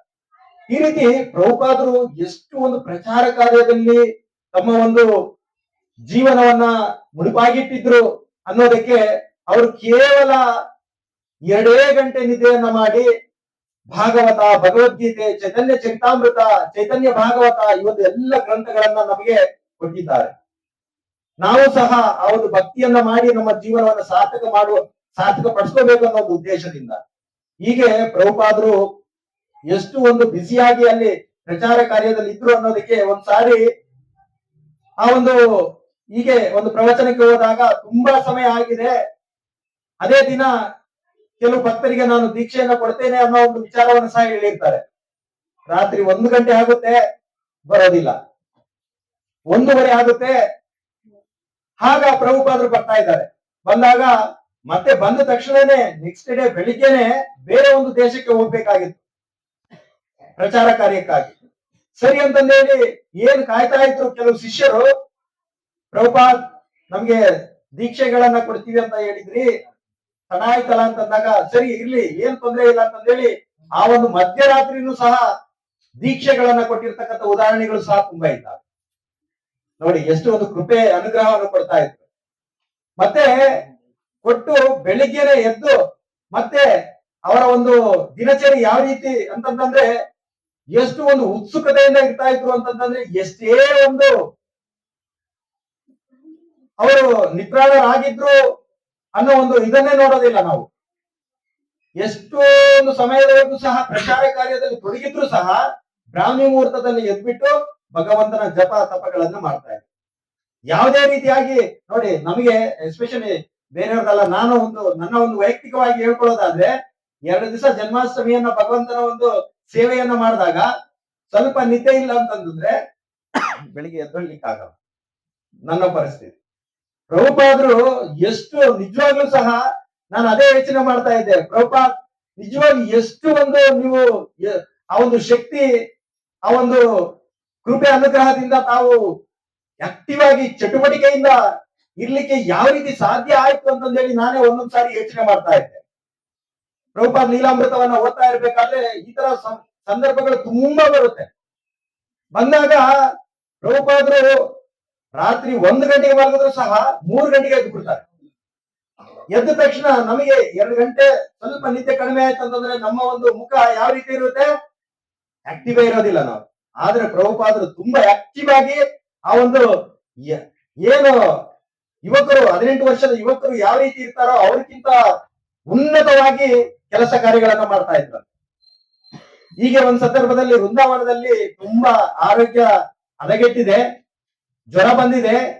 ಆದ್ರೂ ಸಹ ಬೆಳಿಗ್ಗೆ 3 ಗಂಟೆಗೆ ಎದ್ದು, ತುಂಬಾ ಚಳಿ, ವೃಂದಾವನಕ್ಕೆ ಹೋದವ್ರಿಗೆ ಗೊತ್ತಿರುತ್ತೆ, ಆ ಒಂದು ಚಳಿಯಲ್ಲೂ ಸಹ ತಣ್ಣೀರು ಸ್ನಾನವನ್ನ ಮಾಡ್ತಾ ಇದ್ದಾರೆ. ನೋಡಿ, ಇದು ನಾವೆಲ್ಲರೂ ಸಹ ಕಲಿಬೇಕು ಅಂತಂದೇಳಿ ಸ್ವತಃ ಅವರು ಮಾಡಿ ನಮಗೆ ತೋರಿಸ್ತಾ ಇದ್ದಾರೆ. ಆಚಾರ ವಿಚಾರ ಪ್ರಚಾರ, ಈ ರೀತಿ ಪ್ರಭುಪಾದರು ಏನೆಲ್ಲ ನಾವು ಭಕ್ತಿಯಲ್ಲಿ ಕಲಿಬೇಕು, ಮುಂದುವರಿಬೇಕು ಅನ್ನೋದಕ್ಕೆ ತುಂಬಾ ಅದ್ಭುತವಾಗಿ ನಮಗೆ ಆ ಒಂದು ಎಲ್ಲವನ್ನು ಸಹ ಕಲಿಸ್ಕೊಟ್ಟಿದ್ದಾರೆ. ಹಾಗಾಗಿ ಪ್ರಭುಪಾದರು ಪಾಶ್ಚಾತ್ಯ ದೇಶದಲ್ಲಿ ಆ ಒಂದು ಗ್ರಂಥ ವಿತರಣೆ ಮಾಡ್ತಕ್ಕಂಥ ಸಂದರ್ಭದಲ್ಲಿ ಆ ಒಂದು ಗ್ರಂಥಗಳನ್ನ ಯಾರು ಚೆನ್ನಾಗಿ ವಿತರಣೆ ಮಾಡ್ತಾರೋ ಅವ್ರಂದ್ರೆ ನಿಮ್ಗೆ ತುಂಬಾ ಇಷ್ಟ ಅಂತ ಹೇಳ್ತಾರೆ. ಹೀಗೆ ಕ್ರಿಸ್ಮಸ್ ಸಂದರ್ಭದಲ್ಲಿ ಪಾಶ್ಚಾತ್ಯ ದೇಶದಲ್ಲಿ ತುಂಬಾ ಅದ್ಭುತವಾಗಿ ಹಬ್ಬವನ್ನು ಮಾಡ್ತಾರಲ್ಲ, ಆಗ ಅಲ್ಲಿ ಭಕ್ತರಲ್ಲಿ ಪೈಪೋಟಿ ಬರ್ತಾ ಇತ್ತಂತೆ. ನಾನು ಜಾಸ್ತಿ ಭಗವದ್ಗೀತೆ ಗ್ರಂಥಗಳನ್ನ ಮಾರ್ಬೇಕು, ಮಾತಾಜಿ ಅವರು ಸಹ ಪ್ರಭುಪಾದ್ ಲೀಲಾಮೃತ ಒಂದು ಇದಕ್ಕೆ ಜಾಯ್ನ್ ಆಗ್ತಾರೆ, ಅವ್ರು ತುಂಬಾ ಚೆನ್ನಾಗಿ ಕೇಳಿಸ್ಕೊಂಡಿದ್ದಾರೆ. ಅಲ್ಲಿ ಯಾವ ರೀತಿ ಅಂತಂದ್ರೆ ಸಾವಿರಾರು ಗ್ರಂಥಗಳನ್ನ ಮಾರ್ತಾ ಇದ್ರಂತೆ. ಕೇವಲ 22, 23, 24, ಕ್ರಿಸ್ಮಸ್ 25 ಅಲ್ವಾ, ಆ 3 ದಿನ ಮುಂಚಿತವಾಗಿ ಗ್ರಂಥಗಳ ಒಂದು ವಿತರಣೆ, ಸಾವಿರಾರು ಗ್ರಂಥಗಳು, ಒಂದಲ್ಲ ಎರಡಲ್ಲ, ಸಾವಿರ ಗ್ರಂಥಗಳು ಅಲ್ಲಿ ವಿತರಣೆ ಆಗ್ತಾ ಇತ್ತು. ಆ ಪ್ರಕಾರ ಒಬ್ಬ ಭಕ್ತರ ಪ್ರಕಾರ ಇನ್ನೊಬ್ಬ ಭಕ್ತರು ನಾನ್ ಚೆನ್ನಾಗಿ ಮಾಡ್ಬೇಕು ಅಂತ ಹೇಳಿ ಗ್ರಂಥ ವಿತರಣೆಯನ್ನ ಮಾಡ್ತಾ ಇದ್ರು. ಈ ರೀತಿ ಆ ಸಂದರ್ಭದಲ್ಲಿ ನನ್ನ ಹಾಗೆ ಹೇಳ್ತಾರೆ ಪ್ರಭುಪಾದರು, ಯಾರು ಗ್ರಂಥಗಳನ್ನ ವಿತರಣೆ ಮಾಡ್ತಾರೋ ಅವರು ನನಗೆ ತುಂಬಾ ತುಂಬಾ ಇಷ್ಟ. ಯಾಕಂದ್ರೆ ನಾವು ಪ್ರವಚನವನ್ನ ಮಾಡಿದಾಗ ನಾವು ಏನೆಲ್ಲ ಹೇಳ್ತೇವೋ ಅದು ಹೃದಯಕ್ಕೆ ತಡದೇನೆ ಆ ತಕ್ಷಣಕ್ಕೆ ನಾವು ಮಾಡ್ಬೇಕು ಅಂತಂದೇಳಿ ನಿಶ್ಚಯ ಮಾಡಿದ್ರು ಸಹ ಮಾಯ ತುಂಬಾ ಪ್ರಭಾವಿತವಾಗಿದೆ. ಹೊರಗಡೆ ಹೋದ ತಕ್ಷಣನೇ ಮರ್ತೋಗ್ಬಿಡ್ತಾರೆ. ಹಾಗಾಗಿ ನೀವು ಮುಖ್ಯವಾಗಿ ಗ್ರಂಥ ವಿತರಣೆಯನ್ನ ಮಾಡಿ. ಆ ಒಂದು ಗ್ರಂಥ ಯಾರ ಮನೆಗೆ ಹೋಗುತ್ತೆ ಅವರಿಗೆ ನನ್ನ ಒಂದು ಸಾಂಗತ್ಯವನ್ನ ನಾನು ಕೊಡ್ತೇನೆ. ಅವರು ಸಹ ಭಕ್ತರಾಗ್ಲಿಕ್ಕೆ ನಾನು ಎಲ್ಲ ವ್ಯವಸ್ಥೆಯನ್ನು ಮಾಡ್ತೇನೆ. ಹಾಗಾಗಿ ಎಲ್ಲರೂ ಸಹ ಗ್ರಂಥ ವಿತರಣೆ ಅನ್ನೋದು ತುಂಬಾ ತುಂಬಾ ತುಂಬಾ ಮುಖ್ಯ. ಆ ಒಂದು ಗ್ರಂಥ ವಿತರಣೆಯನ್ನು ಮಾಡ್ಬೇಕು ಅನ್ನೋದನ್ನ ಪ್ರಭುಪಾದರು ಹೇಳ್ತಾರೆ. ಅದಕ್ಕೆ ಒಂದು ನಿಜವಾಗ್ಲೂ ನಡೆದಿರ್ತಕ್ಕಂಥ ಒಂದು ಪ್ರಸಂಗ ರಾಂಪುರದಲ್ಲಿ ಏನು ಪತಿ ಬಸಪ್ಪ ಕಲ್ಯಾಣ ಮಂಟಪದಲ್ಲಿ ಸುಮಾರು ವರ್ಷಗಳಿಂದ ನಾವು ಈ ಒಂದು ಜನ್ಮಾಷ್ಟಮಿಯನ್ನು ಮಾಡ್ತಾ ಬಂದಿದ್ದೇವೆ. ಹೀಗೆ ಮಾಡ್ತಾ ಇರ್ಬೇಕಾದ್ರೆ ಅಲ್ಲಿ ಕೆಲಸ ಮಾಡ್ತಕ್ಕಂಥ ಒಬ್ಬ ವ್ಯಕ್ತಿ ಮಲ್ಲಿಕಾರ್ಜುನ ಅಂತಕ್ಕಂಥ ವ್ಯಕ್ತಿ ಸ್ವಾಮಿ ಶ್ರೀಲ ಪ್ರಭುಪಾದರ ಒಂದು ಚಿಕ್ಕ ಗ್ರಂಥ ಪ್ರಹ್ಲಾದ್ ಮಹಾರಾಜರ ಒಂದು ಗ್ರಂಥವನ್ನ ತೆಗೆದುಕೊಂಡಿದ್ದಾರೆ. ಮತ್ತೆ ಯಾರು ಭಕ್ತರ ಒಂದು ಸಂಪರ್ಕನೂ ಸಹ ಇಲ್ಲ ಅವರಿಗೆ. ಗ್ರಂಥವನ್ನು ತೆಗೆದುಕೊಂಡು ಓದಿದ್ದಾರೆ. ತುಂಬಾ ಚೆನ್ನಾಗಿ ಅನಿಸಿದೆ ಅವರಿಗೆ. ಸರಿ ಅಂತಂದೇಳಿ ಆ ಪತಿ ಬಸಪ್ಪ ಕಲ್ಯಾಣ ಮಂಟಪದ ಓನರ್ ಯಾರಿದ್ದಾರೋ ಅವ್ರಿಗೂ ಸಹ ನಮ್ಮ ಭಕ್ತರು ಭಗವದ್ಗೀತೆಯನ್ನ ಕೊಟ್ಟಿದ್ರು. ಅವರು ತಮ್ಮ ಟೇಬಲ್ ಮೇಲೆ ಇಟ್ಕೊಂಡು ಅವರು ಸಹ ಸಾಧ್ಯವಾದಾಗ ಓದ್ತಾ ಇದ್ರು. ಈ ವ್ಯಕ್ತಿ ಅಲ್ಲೇ ಇದ್ನಲ್ಲ, ಸರಿ ನಾನು ಓದ್ಬೇಕು ಅಂತ ಹೇಳಿ ಆ ಗ್ರಂಥವನ್ನ ಪೂರ್ತಿ ಓದ್ಬಿಟ್ಟಿದ್ದಾರೆ. ಪೂರ್ತಿ ಓದಿ ಯಾವ ರೀತಿ ಅಂತಂದ್ರೆ ತಿಲಕ ಇಟ್ಕೊಂಡಿದ್ದಾರೆ, ಕಂಠಿಮಾಲ ಇಟ್ಕೊಂಡಿದ್ದಾರೆ, ಜಪಮಾಲ ಇಟ್ಕೊಂಡಿದ್ದಾರೆ. ಹರೇ ಕೃಷ್ಣ ಕೃಷ್ಣ ಕೃಷ್ಣ ಹರೇ ಹರೇ ಹರೇ ರಾಮ ರಾಮ ರಾಮ ಹರೇ, ಈ ರೀತಿ ಜಪ ಮಾಡ್ತಾ ಇದ್ದಾರೆ. ಚಂದ್ರಮುಖ ನಾರಾಯಣ ದಾಸು ಪ್ರಭು ಅವರು ನೋಡಿದ್ದಾರೆ, ಇವರು ಯಾವ ಭಕ್ತರು ಎಲ್ಲಿಂದ ಬಂದಿದ್ದಾರೆ ಮಾತಾಡ್ಸೋಣ ಅಂತ ಹೇಳಿ ಮಾತಾಡ್ಸಿದಾರಂತೆ. ಪ್ರಭು ನಾನು ರಾಂಪುರದವನೇ, ತಾವು ಒಂದು ದಿನ ನಮ್ಗೆ ಗ್ರಂಥ ಕೊಟ್ಟಿದ್ರಿ, ಅದನ್ನು ಓದಿದೆ. ಆ ನಂತರದಲ್ಲಿ ಭಗವದ್ಗೀತೆನೂ ಸಹ ಇತ್ತು, ಓದ್ದೆ. ನಾನು ಸಹ ಜಪ ಮಾಡ್ಬೇಕು ಅನಿಸ್ತು, ಹಾಗಾಗಿ ಜಪ ಮಾಡ್ತಾ ಇದ್ದೆ ನೋಡಿ. ಹಾಗಾಗಿ ನಾವು ಸಹ ಪ್ರತಿ ಭಾನುವಾರನು ಸಹ ನಮ್ಮ ಭಕ್ತರು ಎಲ್ಲರೂ ಸಹ ಲಕ್ಷ್ಮಣ ಪ್ರಭು, ಮಂಜುನಾಥ್ ಪ್ರಭು, ಜಲದಾಕ್ಷಿ ಮಾತಾಜಿ, ಈರಮ್ಮ ಮಾತಾಜಿ, ಪದ್ಮಾ ಮಾತಾಜಿ, ನಿರ್ಮಲಾ ಮಾತಾಜಿ, ಕವಿತಾ ಮಾತಾಜಿ, ಎಲ್ಲರೂ ತುಂಬಾ ಜನ ಭಕ್ತರು, ಮಹೇಶ್ ಪ್ರಭು, ನಮ್ಮ ಗೋಪಾಲ್ ಪ್ರಭು, ಗಣೇಶ್ ಪ್ರಭು, ಎಲ್ಲರೂ ಸಹ ಇವರೆಲ್ಲರೂ ಸಹ ಒಂದು ನಗರ ಸಂಕೀರ್ತನೆಗೆ ಹೋಗ್ತೇವೆ. ಎಲ್ಲರೂ ಸಹ ನಾವು ಭಗವದ್ಗೀತೆಯನ್ನ ಅಲ್ಲಿ ಪ್ರಚಾರ ಮಾಡಿ ಕೊಡ್ತೇವೆ. ನಿಜವಾಗ್ಲೂ ಸಹ ತುಂಬಾ ಆನಂದ ಆಗುತ್ತೆ. ಈ ರೀತಿ ಪ್ರಭುಪಾದರು ನಮ್ಗೆ ಈ ಒಂದು ಸೇವೆಗಳನ್ನ ಯಾವ ರೀತಿ ಮಾಡಿ ನಮ್ಮ ಒಂದು ಜೀವನವನ್ನು ಸಾರ್ಥಕ ಪಡಿಸ್ಕೋಬೇಕು ಅನ್ನೋದಕ್ಕೆ ತುಂಬಾ ಅದ್ಭುತವಾಗಿ ಈ ಒಂದು ಇಸ್ಕಾನ್ ಸಂಸ್ಥೆಯನ್ನ ಸ್ಥಾಪನೆ ಮಾಡಿ ನಮ್ಗೆ ಕೊಟ್ಟಿದ್ದಾರೆ. ಹಾಗಾಗಿ ನಿಜವಾಗ್ಲೂ ನಾವೆಲ್ಲರೂ ಸಹ ತುಂಬಾ ಅದೃಷ್ಟವಂತರಿದ್ದೇವೆ. ಪ್ರಭುಪಾದರ ಬಗ್ಗೆ ಮಾತಾಡ್ಲಿಕ್ಕೆ ಹೋದ್ರೆ ಇನ್ನೂ ತುಂಬಾ ನಮಗೆ ಸಮಯ ಬೇಕಾಗುತ್ತೆ. ಆ ಪ್ರಕಾರ ಇನ್ನೊಂದು ಎರಡೆರಡು ಒಂದು ಲೀಲೆಗಳನ್ನ ಹೇಳಿ ನಾನು ನಿಲ್ಲಿಸ್ತೇನೆ. ಪ್ರಭುಪಾದರು ಏನು ಇಸ್ಕಾನ್ ಇಡೀ ಪ್ರಪಂಚದಾದ್ಯಂತ ಅತ್ಯಂತ ದೊಡ್ಡ ದೇವಸ್ಥಾನಗಳ ಪೈಕಿ ಮಾಯಾಪುರ ಚಂದ್ರೋದಯ ಮಂದಿರ ಸಹ ಒಂದು, ಹೌದಲ್ಲ? ಆ ಒಂದು ಚಂದ್ರೋದಯ ಮಂದಿರ ನಿರ್ಮಾಣ ಮಾಡ್ಲಿಕ್ಕೆ ಏನು ಧರ್ಮಕರ್ತರಿದ್ದಾರೋ ಫೋರ್ಡ್ ಕಂಪನಿ, ತಾವೆಲ್ಲರೂ ಸಹ ಕೇಳಿರ್ತೀರಿ. ಆ ಫೋರ್ಡ್ ಅಂತಕ್ಕಂತಹ ಭಕ್ತರು ಶ್ರೀಲ ಪ್ರಭುಪಾದರ ಒಂದು ಕೃಪೆ ಅನುಗ್ರಹದಿಂದ ಈ ಒಂದು ಕೃಷ್ಣ ಭಕ್ತಿಯನ್ನ ಮಾಡ್ತಾ ಕೃಷ್ಣ ಪ್ರಜ್ಞೆಯನ್ನ ಬೆಳೆಸ್ಕೊಂಡು ಅವರು ಸಹ ಭಕ್ತರಾಗಿದ್ದಾರೆ. ಆ ಪ್ರಕಾರ ಆ ಒಂದು ದೇವಸ್ಥಾನ ನಿರ್ಮಾಣ ಆಗ್ಲಿಕ್ಕೆ ತಮ್ಮಲ್ಲಿರ್ತಕ್ಕಂತಹ ಸಂಪದವನ್ನ ಅಲ್ಲಿ ವಿನಿಯೋಗಿಸ್ತಾ ಇದ್ದಾರೆ. ಹೀಗೆ ನೋಡಿ, ಯಾರೇ ಶ್ರೀಮಂತರಿದ್ದಾಗ ಅವರ ಒಂದು ಸ್ವಭಾವ, ಅವರು ಯಾವ ರೀತಿ ಇರ್ತಾರೆ ಅನ್ನೋದಕ್ಕೆ ಅವರು ಒಂದು ಮೇಂಟೈನ್ ಅನ್ನ ಮಾಡ್ತಾರೆ, ಹೌದಲ್ಲ? ನಾವು ವ್ಯವಸ್ಥಿತವಾಗಿರ್ತಕ್ಕಂಥವ್ರು, ನಾವು ಈ ತರ ವ್ಯಕ್ತಿಗಳ ಜೊತೆ ಇರಬೇಕು, ಈ ತರ ವ್ಯಕ್ತಿಗಳ ಜೊತೆ ಇರಬಾರ್ದು, ನಮ್ದು ಒಂದು ಲೆವೆಲ್ ಇದೆ, ಆ ಲೆವೆಲ್ ಅಲ್ಲೇ ನಾವು ಇರ್ಬೇಕು ಅಂತ ಯೋಚನೆ ಮಾಡ್ತಾರೆ. ಆದ್ರೆ ಬೋರ್ಡ್ ಅಂತಕ್ಕಂತಹ ವ್ಯಕ್ತಿಗಳು ಯಾವ ರೀತಿ ಅಂತಂದ್ರೆ, ಅಂಬರೀಶ್ ಪ್ರಭು ಅವರು ಫೋರ್ಡ್ ಕಂಪನಿಯ ಮಾಲೀಕರು, ಅವರ ತಂದೆ ಫೋರ್ಡ್ ಕಂಪನಿಯ ಮಾಲೀಕರು ಫೋರ್ಡ್ ಅವರು ಅಲ್ಲಿ ಅವರ ಒಂದು ಕೈಗಾರಿಕೆಯಲ್ಲಿ ಕೆಲಸ ಕಾರ್ಯಗಳನ್ನು ಮಾಡ್ತಾ ಇರ್ತಕ್ಕಂತಹ ಕೆಲಸಗಾರರು ಯಾರೆಲ್ಲ ಇದ್ರು ಅವ್ರ ಜೊತೆನೆ ಹೋಗಿ ಕುಳಿತುಕೊಳ್ತಾ ಇದ್ರು. ಆಗ ಸರ್ ದಯವಿಟ್ಟು ನೀವು ನಮ್ ಜೊತೆ ಕೂತ್ಕೊಂಡ್ರೆ ಹೇಗೆ, ನೀವು ದೊಡ್ಡವರಿದ್ದೀರಿ, ಬೇಡ ನಾವು ಕೆಳಗಡೆ ಕುತ್ಕೊಳ್ತೇವೆ ಅಂತಂದ ಹೇಳಿ ಅಲ್ಲಿ ಹೇಳಿದಾಗ, ಇಲ್ಲ ಇಲ್ಲ ಇಲ್ಲ ನೀವು ಕುತ್ಕೊಳ್ಳಿ, ನಾವೆಲ್ಲರೂ ಸಹ ಒಂದೇ, ಕುತ್ಕೊಳ್ಳಿ ಜೊತೆಗೆ ಅಂತಂದು ಹೇಳಿ ಹೇಳ್ತಾ ಇದ್ದಾರೆ. ಅಂದ್ರೆ ನೋಡಿ, ಪ್ರಭುಪಾದರ ಒಂದು ಕೃಪೆ ಅನುಗ್ರಹದಿಂದ ಅವರು ಕೃಷ್ಣ ಭಕ್ತರಾಗಿರೋದ್ರಿಂದ ಅವರು ಯಾವ ರೀತಿ ಸಾರಸಮ್ಮತವಾಗಿ ಎಲ್ಲರನ್ನು ಸಹ ಸಮಾನವಾಗಿ ನೋಡ್ಕೊಳ್ತಾ ಇದ್ರು ಅನ್ನೋದನ್ನ ತಿಳ್ಕೊಬಹುದು ಅಲ್ವಾ. ಹಾಗೆ ಗರ್ಗಮನಿ ಅನ್ನುವಂತಹ ಒಂದು ದೀಕ್ಷೆಯ ನಾಮವನ್ನ ಪ್ರಭುಪಾದರು ಒಬ್ಬ ವ್ಯಕ್ತಿಗೆ ಕೊಡ್ತಾ ಇದ್ದಾರೆ. ಅವರು ಸಹ ಪ್ರಪಂಚದ ಅತ್ಯಂತ ಶ್ರೀಮಂತ ವ್ಯಕ್ತಿಗಳ ಸಾಲಿನಲ್ಲಿ 3ನೇ ಶ್ರೀಮಂತ ವ್ಯಕ್ತಿಯ ಮಗ ಗರ್ಗಮುನಿ ಅಂತಕ್ಕಂತಹ ಭಕ್ತರು. ಅವರು ಸಹ ಸ್ವಾಮಿ ಶ್ರೀಲ ಪ್ರಭುಪಾದರ ಒಂದು ಶಿಷ್ಯರಾಗಿ ಅಲ್ಲಿ ಭಕ್ತಿಯನ್ನ ಮಾಡ್ತಾ ಇದ್ರು. ಅವರು ಶ್ರೀಲ ಪ್ರಭುಪಾದರ ಒಂದು ಪ್ರಚಾರ ಕಾರ್ಯಕ್ಕೆ ತುಂಬಾ ಸಹಾಯವನ್ನ ಮಾಡ್ತಾ ಇದ್ರು. ಹಾಗಾಗಿ ಆ ಒಂದು ಡೊನೇಷನ್ ಅನ್ನ ಕಲೆಕ್ಟ್ ಮಾಡಿ ಭಗವಂತನ ಒಂದು ಸೇವೆಗಳನ್ನ ಮಾಡ್ಲಿಕ್ಕೆ, ಮಂದಿರಗಳನ್ನ ನಿರ್ಮಾಣ ಮಾಡ್ಲಿಕ್ಕೆ ಅವರು ಸಹಾಯವನ್ನ ಮಾಡ್ತಾ ಇದ್ರು. ಅದಕ್ಕೆ ಸ್ವಾಮಿ ಶ್ರೀಲ ಪ್ರಭುಪಾದರು ನೋಡಿ ಹೆಸರು ಯಾವ ರೀತಿ ಕೊಟ್ರು ಅಂತಂದ್ರೆ, ಗರ್ಗಮುನಿ ಅಲ್ಲಪ್ಪ ನೀನು, ಗರ್ಗಮನಿ ಅಂತಂದು ಹೇಳಿ ಹೇಳ್ತಾ ಇದ್ರು. ಆ ಒಂದು ಮನಿ ದುಡ್ಡನ್ನ ತೆಗೆದುಕೊಂಡು ಬಂದು ಭಗವಂತನ ಸೇವೆಗೆ ಕೊಡ್ತಾ ಇದ್ರು. ಮತ್ತೆ ಒಂದ್ ಸಂದರ್ಭದಲ್ಲಿ ಪ್ರಭು ಆ ಹಿರಿಯ ಶಿಕ್ಷಾ ಗುರುಗಳ ಹೆಸರು ನನಗೆ ಬರ್ತಾ ಇಲ್ಲ, ಅವರಿಗೆ ತುಂಬಾ ಒಂದು ಆರೋಗ್ಯ ಹದಗೆಟ್ಟಿದೆ. ಅವರು ಸಹ ಒಂದು ಉನ್ನತವಾಗಿರ್ತಕ್ಕಂತಹ ಶ್ರೀಮಂತರು. ಅವರ ತಂದೆ ತಾಯಿಯವರು ಸಹ ನಿನ್ಗೆ ಈ ಒಂದು ಆರೋಗ್ಯ ಸರಿ ಇಲ್ಲದೆ ಇರೋದ್ರಿಂದ ನೀನು ಈ ಒಂದು ಆರೋಗ್ಯವನ್ನ ನೋಡ್ಕೊಳ್ಳಿಕ್ಕೆ ಈ ಒಂದು ಹಣವನ್ನ ನೀನು ತೆಗೆದುಕೋ ಅಂತ ಹೇಳಿ ಆ ಒಂದು ಹಣವನ್ನ ಕೊಟ್ಟಾಗ, ರಥಯಾತ್ರೆಯನ್ನ ಮಾಡ್ತೇವಲ್ಲ, ಆ ರಥಯಾತ್ರೆಯಲ್ಲಿ ಆ ಒಂದು ಚಿತ್ರವನ್ನ ಜಯಾನಂದ ಪ್ರಭುಜಿಯವರು ಅವರಿಗೆ ಕೊಟ್ಟಿರ್ತಾರೆ. ಕೊಟ್ಟಾಗ ಆ ಒಂದು ಹಣವನ್ನ ಈ ಒಂದು ದೇಹಕ್ಕೆ ನಾನು ಖರ್ಚು ಮಾಡಿ ಏನ್ ಮಾಡ್ಬೇಕು, ಅವರಿಗೆ ಒಂದು ಕ್ಯಾನ್ಸರ್ ಇರುತ್ತೆ, ಹೇಗಿದ್ರು ಅದರಿಂದ ವಾಸಿಯಾಗ್ಲಿಕ್ಕೆ ಸಾಧ್ಯತೆ ಇಲ್ಲ, ಹಾಗಾಗಿ ಸುಮ್ಮನೆ ವೃಥಾ ವೆಚ್ಚ ಮಾಡೋದು ಬೇಡ ಅಂತಂದೇಳಿ ಆ ಒಂದು ಹಣವನ್ನ ಪ್ರಭುಪಾದರ ಹತ್ರ ಹೋಗಿ, ಪ್ರಭುಪಾದ ದಯವಿಟ್ಟು ಈ ಒಂದು ಲಕ್ಷ್ಮಿಯನ್ನ ನೀವು ತೆಗೆದುಕೊಳ್ಳಿ ಅಂತ ಹೇಳಿ ಪ್ರಭುಪಾದಕ್ಕೆ ಕೊಡ್ತಾ ಇದ್ದಾರೆ. ಈ ರೀತಿ ನಿಜವಾಗ್ಲೂ ತುಂಬಾ ಸ್ವಾಮಿ ಶ್ರೀಲ ಪ್ರಭುಪಾದ ಶಿಷ್ಯರು ಏನಿದ್ರಲ್ಲ, ತುಂಬಾ ಒಂದು ಡೈಮಂಡ್ಸ್ ಅವರೆಲ್ಲ.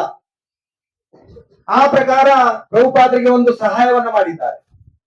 ಹಾಗೆ ಒಂದ್ಸಾರಿ ನಾವು ಹಿಂದೆನೂ ಸಹ ಚರ್ಚೆ ಮಾಡಿದ್ವಿ, ಕಮಲ ಕೃಷ್ಣ ಗೋಸ್ವಾಮಿ ಮಹಾರಾಜರು 8 ವರ್ಷದಿಂದ ಒಬ್ಬ ಸ್ನೇಹಿತೆಯನ್ನ ಪ್ರೀತಿಸ್ತಾ ಇರ್ತಾರೆ. ಆ ಪ್ರಕಾರವಾಗಿ ಧಾರ್ಮಿಕ ವಿಧಿವಿಧಾನಗಳ ಪ್ರಕಾರ ಮದುವೆಯನ್ನು ಸಹ ಆಗ್ತಾರೆ. ಪ್ರಭುಪಾದರು ಹೇಳ್ತಾ ಇದ್ದಾರೆ, 1 ತಿಂಗಳು ಮದುವೆ ಆಗಿದೆ, ಕಮಲ ಕೃಷ್ಣ ನೀನು ಸನ್ಯಾಸತ್ವವನ್ನು ಸ್ವೀಕಾರ ಮಾಡ್ಬೇಕು ಅಂತಂದಾಗ, ನೋಡಿ ಯಾವುದೇ ರೀತಿಯಾಗಿ ಇಂದು ಮುಂದೆ ನೋಡದೇನೆ ಸರಿ ಪ್ರಭುಪಾದ್ ಆಯ್ತು ಅಂತಂದೇಳಿ ಒಪ್ಕೊಳ್ತಾರೆ. 8 ವರ್ಷಗಳಿಂದ ಪ್ರೀತಿಸಿ ಮದುವೆ ಆಗಿರ್ತಕ್ಕಂತಹ ಸಹಧರ್ಮಿಣಿಯನ್ನೇ ಅಲ್ಲಿ ಬಿಟ್ಬಿಡ್ತಾರೆ. ಹಾಗೆ ವರ್ತಮಾನ ಗುರುವೃಂದ ಶಿಷ್ಯರಿಂದ ಯಾವ ರೀತಿ ಸೇವೆಗಳನ್ನು ಮಾಡಿದ್ರು, ಪ್ರಭುಪಾದರು ಏನೋ ಒಂದು ಆದೇಶ ನಿರ್ದೇಶನಗಳನ್ನ ಕೊಡ್ತಾ ಇದ್ರು, ಅದನ್ನ ಚಾಚು ತಪ್ಪದೆ ತಾವು ತಮ್ಮ ಒಂದು ಹೃದಯಗಳಲ್ಲಿ ಸ್ಥಾಪನೆ ಮಾಡಿಕೊಂಡು ಸೇವೆಯನ್ನ ಮಾಡ್ತಾ ಇದ್ರು. ಈ ರೀತಿ ಪ್ರಭುಪಾದರು ಅಂದ್ರೆ ಆ ಒಂದು ಶಕ್ತಿ ಎಷ್ಟು ಯಾಕೆ ಅಲ್ಲಿ ಇತ್ತು ಅನ್ನೋದಕ್ಕೆ ಅವರು ಮಹಾನ್ ಆಚಾರ್ಯರಾಗಿದ್ರು.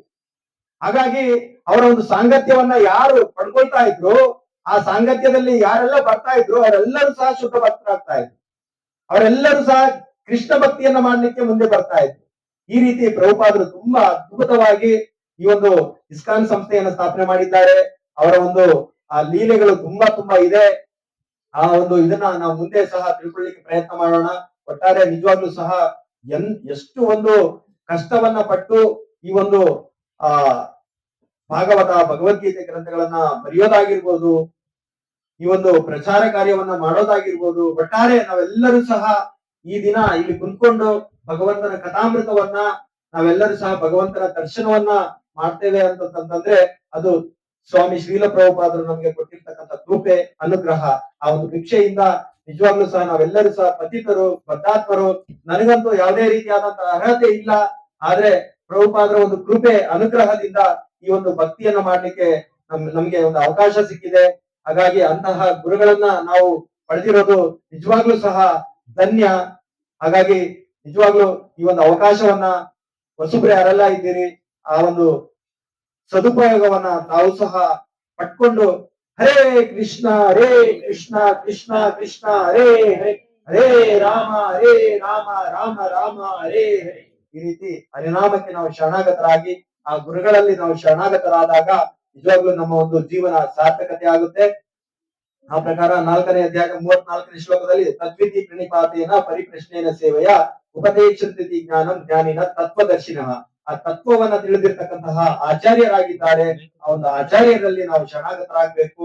ಅದೇ ರೀತಿ ವರ್ತಮಾನ ಗುರುವೃಂದದವರಲ್ಲಿ ನಾವು ಶರಣಾಗತರಾಗಿ ನಮ್ಮ ಒಂದು ಪ್ರಶ್ನೆಗಳನ್ನ ಆ ಒಂದು ವಿನಮ್ರತೆಯಿಂದ ನಾವು ಕೇಳಿದಾಗ ಆ ಒಂದು ಎಲ್ಲಾ ಒಂದು ಪ್ರಶ್ನೆಗಳಿಗೆ ಸಂಶಯಗಳಿಗೆ ಉತ್ತರಗಳನ್ನ ಕೊಟ್ಟು ನಮ್ಮ ಒಂದು ಜೀವನವನ್ನ ನಡ್ಸ್ಕೊಂಡು ಹೋಗ್ಲಿಕ್ಕೆ ಈ ಒಂದು ಭವಸಾಗರದಿಂದ ದಾಟ್ಲಿಕ್ಕೆ ನಮ್ಗೆ ಕೃಪೆ ಅನುಗ್ರಹವನ್ನ ಕೊಡ್ತಾರೆ ಅಂತ ನಾನು ಹೇಳ್ತಾ, ಹರೇ ಕೃಷ್ಣ ಕೃಷ್ಣ ಕೃಷ್ಣ ಹರೇ ಹರೇ, ಹರೇ ರಾಮ ರಾಮ ರಾಮ ಹರೇ ಹರೇ. ಸಮಯದ ಅಭಾವ, ಬೇಗ ಮುಗಿಸಿ ಅಂತ ಹೇಳಿದ್ರು, ಆದ್ರೂ ಸಹ ಸ್ವಲ್ಪ ಹೆಚ್ಚಿನ ಸಮಯ ಆಯ್ತು. ಈಗ ಯಾರಾದ್ರೂ ಮಾತಾಜಿಯವರ ಕಡೆ ಇಬ್ಬರಿಗೆ, ಪ್ರಭುಜಿಯವರ ಕಡೆಗೆ ಇಬ್ಬರಿಗೆ 1-2 ನಿಮಿಷ ಮಾತಾಡ್ಲಿಕ್ಕೂ ಸಹ ಅವಕಾಶ ಕೊಡೋಣ. ಯಾಕಂದ್ರೆ ಸ್ವಾಮಿ ಶ್ರೀಲ ಪ್ರಭುಪಾದರ ಒಂದು ಗುಣಗಾನ, ಅವರ ಬಗ್ಗೆ ನಾವು ಎಷ್ಟು ಒಂದು ಗುಣಗಾನವನ್ನ ಮಾಡ್ತೇವೋ ನಾವು ನಿಜವಾಗ್ಲೂ ಸಹ ಭಕ್ತಿಯಲ್ಲಿ ಅಷ್ಟೇ ಮುಂದುವರಿತೇವೆ. ಅವರು ಶುದ್ಧ ಭಕ್ತರಾಗಿದ್ದಾರೆ.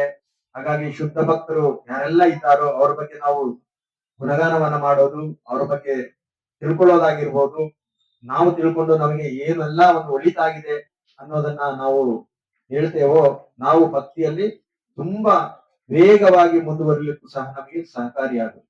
ಹಾಗಾಗಿ 1 ನಿಮಿಷ 2 ನಿಮಿಷದಲ್ಲಿ ಹೇಳಿ. ನೆಕ್ಸ್ಟ್ ವೀಕು ನಾವೆಲ್ಲರೂ ಸಹ ಆಕ್ಚುಲಿ ನಮ್ಮ ಒಂದು ಇಸ್ಕಾನ್ ಸಂಸ್ಥೆಗಳಲ್ಲಿ ಈ ಒಂದು ವ್ಯಾಸ ಪೂಜಾ ಸಂದರ್ಭವಾಗಿ ಎಲ್ಲರೂ ಸಹ ಒಂದು ಪತ್ರವನ್ನ ಬರೀತಾರೆ. ಹಾಗಾಗಿ ಎಲ್ಲರೂ ಸಹ ತಾವು ಸಹ ನಮಗೆ ಎಷ್ಟಾಗುತ್ತೋ ಪ್ರಭುಪಾದರ ಒಂದು ಪ್ರಣಾಮ ಮಂತ್ರದ ಮುಖೇನ ಪ್ರಾರಂಭ ಮಾಡಿ ನಮ್ಗೆ ಏನೆಲ್ಲ ಒಳಿತಾಗಿದೆ ಆ ಪ್ರಕಾರ ನಮ್ಮ ಒಂದು ಅನಿಸಿಕೆ ಅಭಿಪ್ರಾಯಗಳನ್ನ ತಿಳಿಸ್ಲಿಕ್ಕೆ ಸಹ ತಾವು ಪ್ರಯತ್ನ ಮಾಡಿ. ಎಲ್ಲರೂ ಸಹ ಬರೀ, ಚಿಕ್ಕ ಮಕ್ಕಳು ಎಲ್ಲರೂ ಸಹ ಬರೆಯೋದಕ್ಕೆ ಪ್ರಯತ್ನ ಮಾಡಿ. ಈಗ ಪ್ರಭುಪಾದರ ಬಗ್ಗೆ 1-2 ನಿಮಿಷ 1 ನಿಮಿಷ ಮಾತಾಡ್ಬೋದು. ಹರೇ ಕೃಷ್ಣ.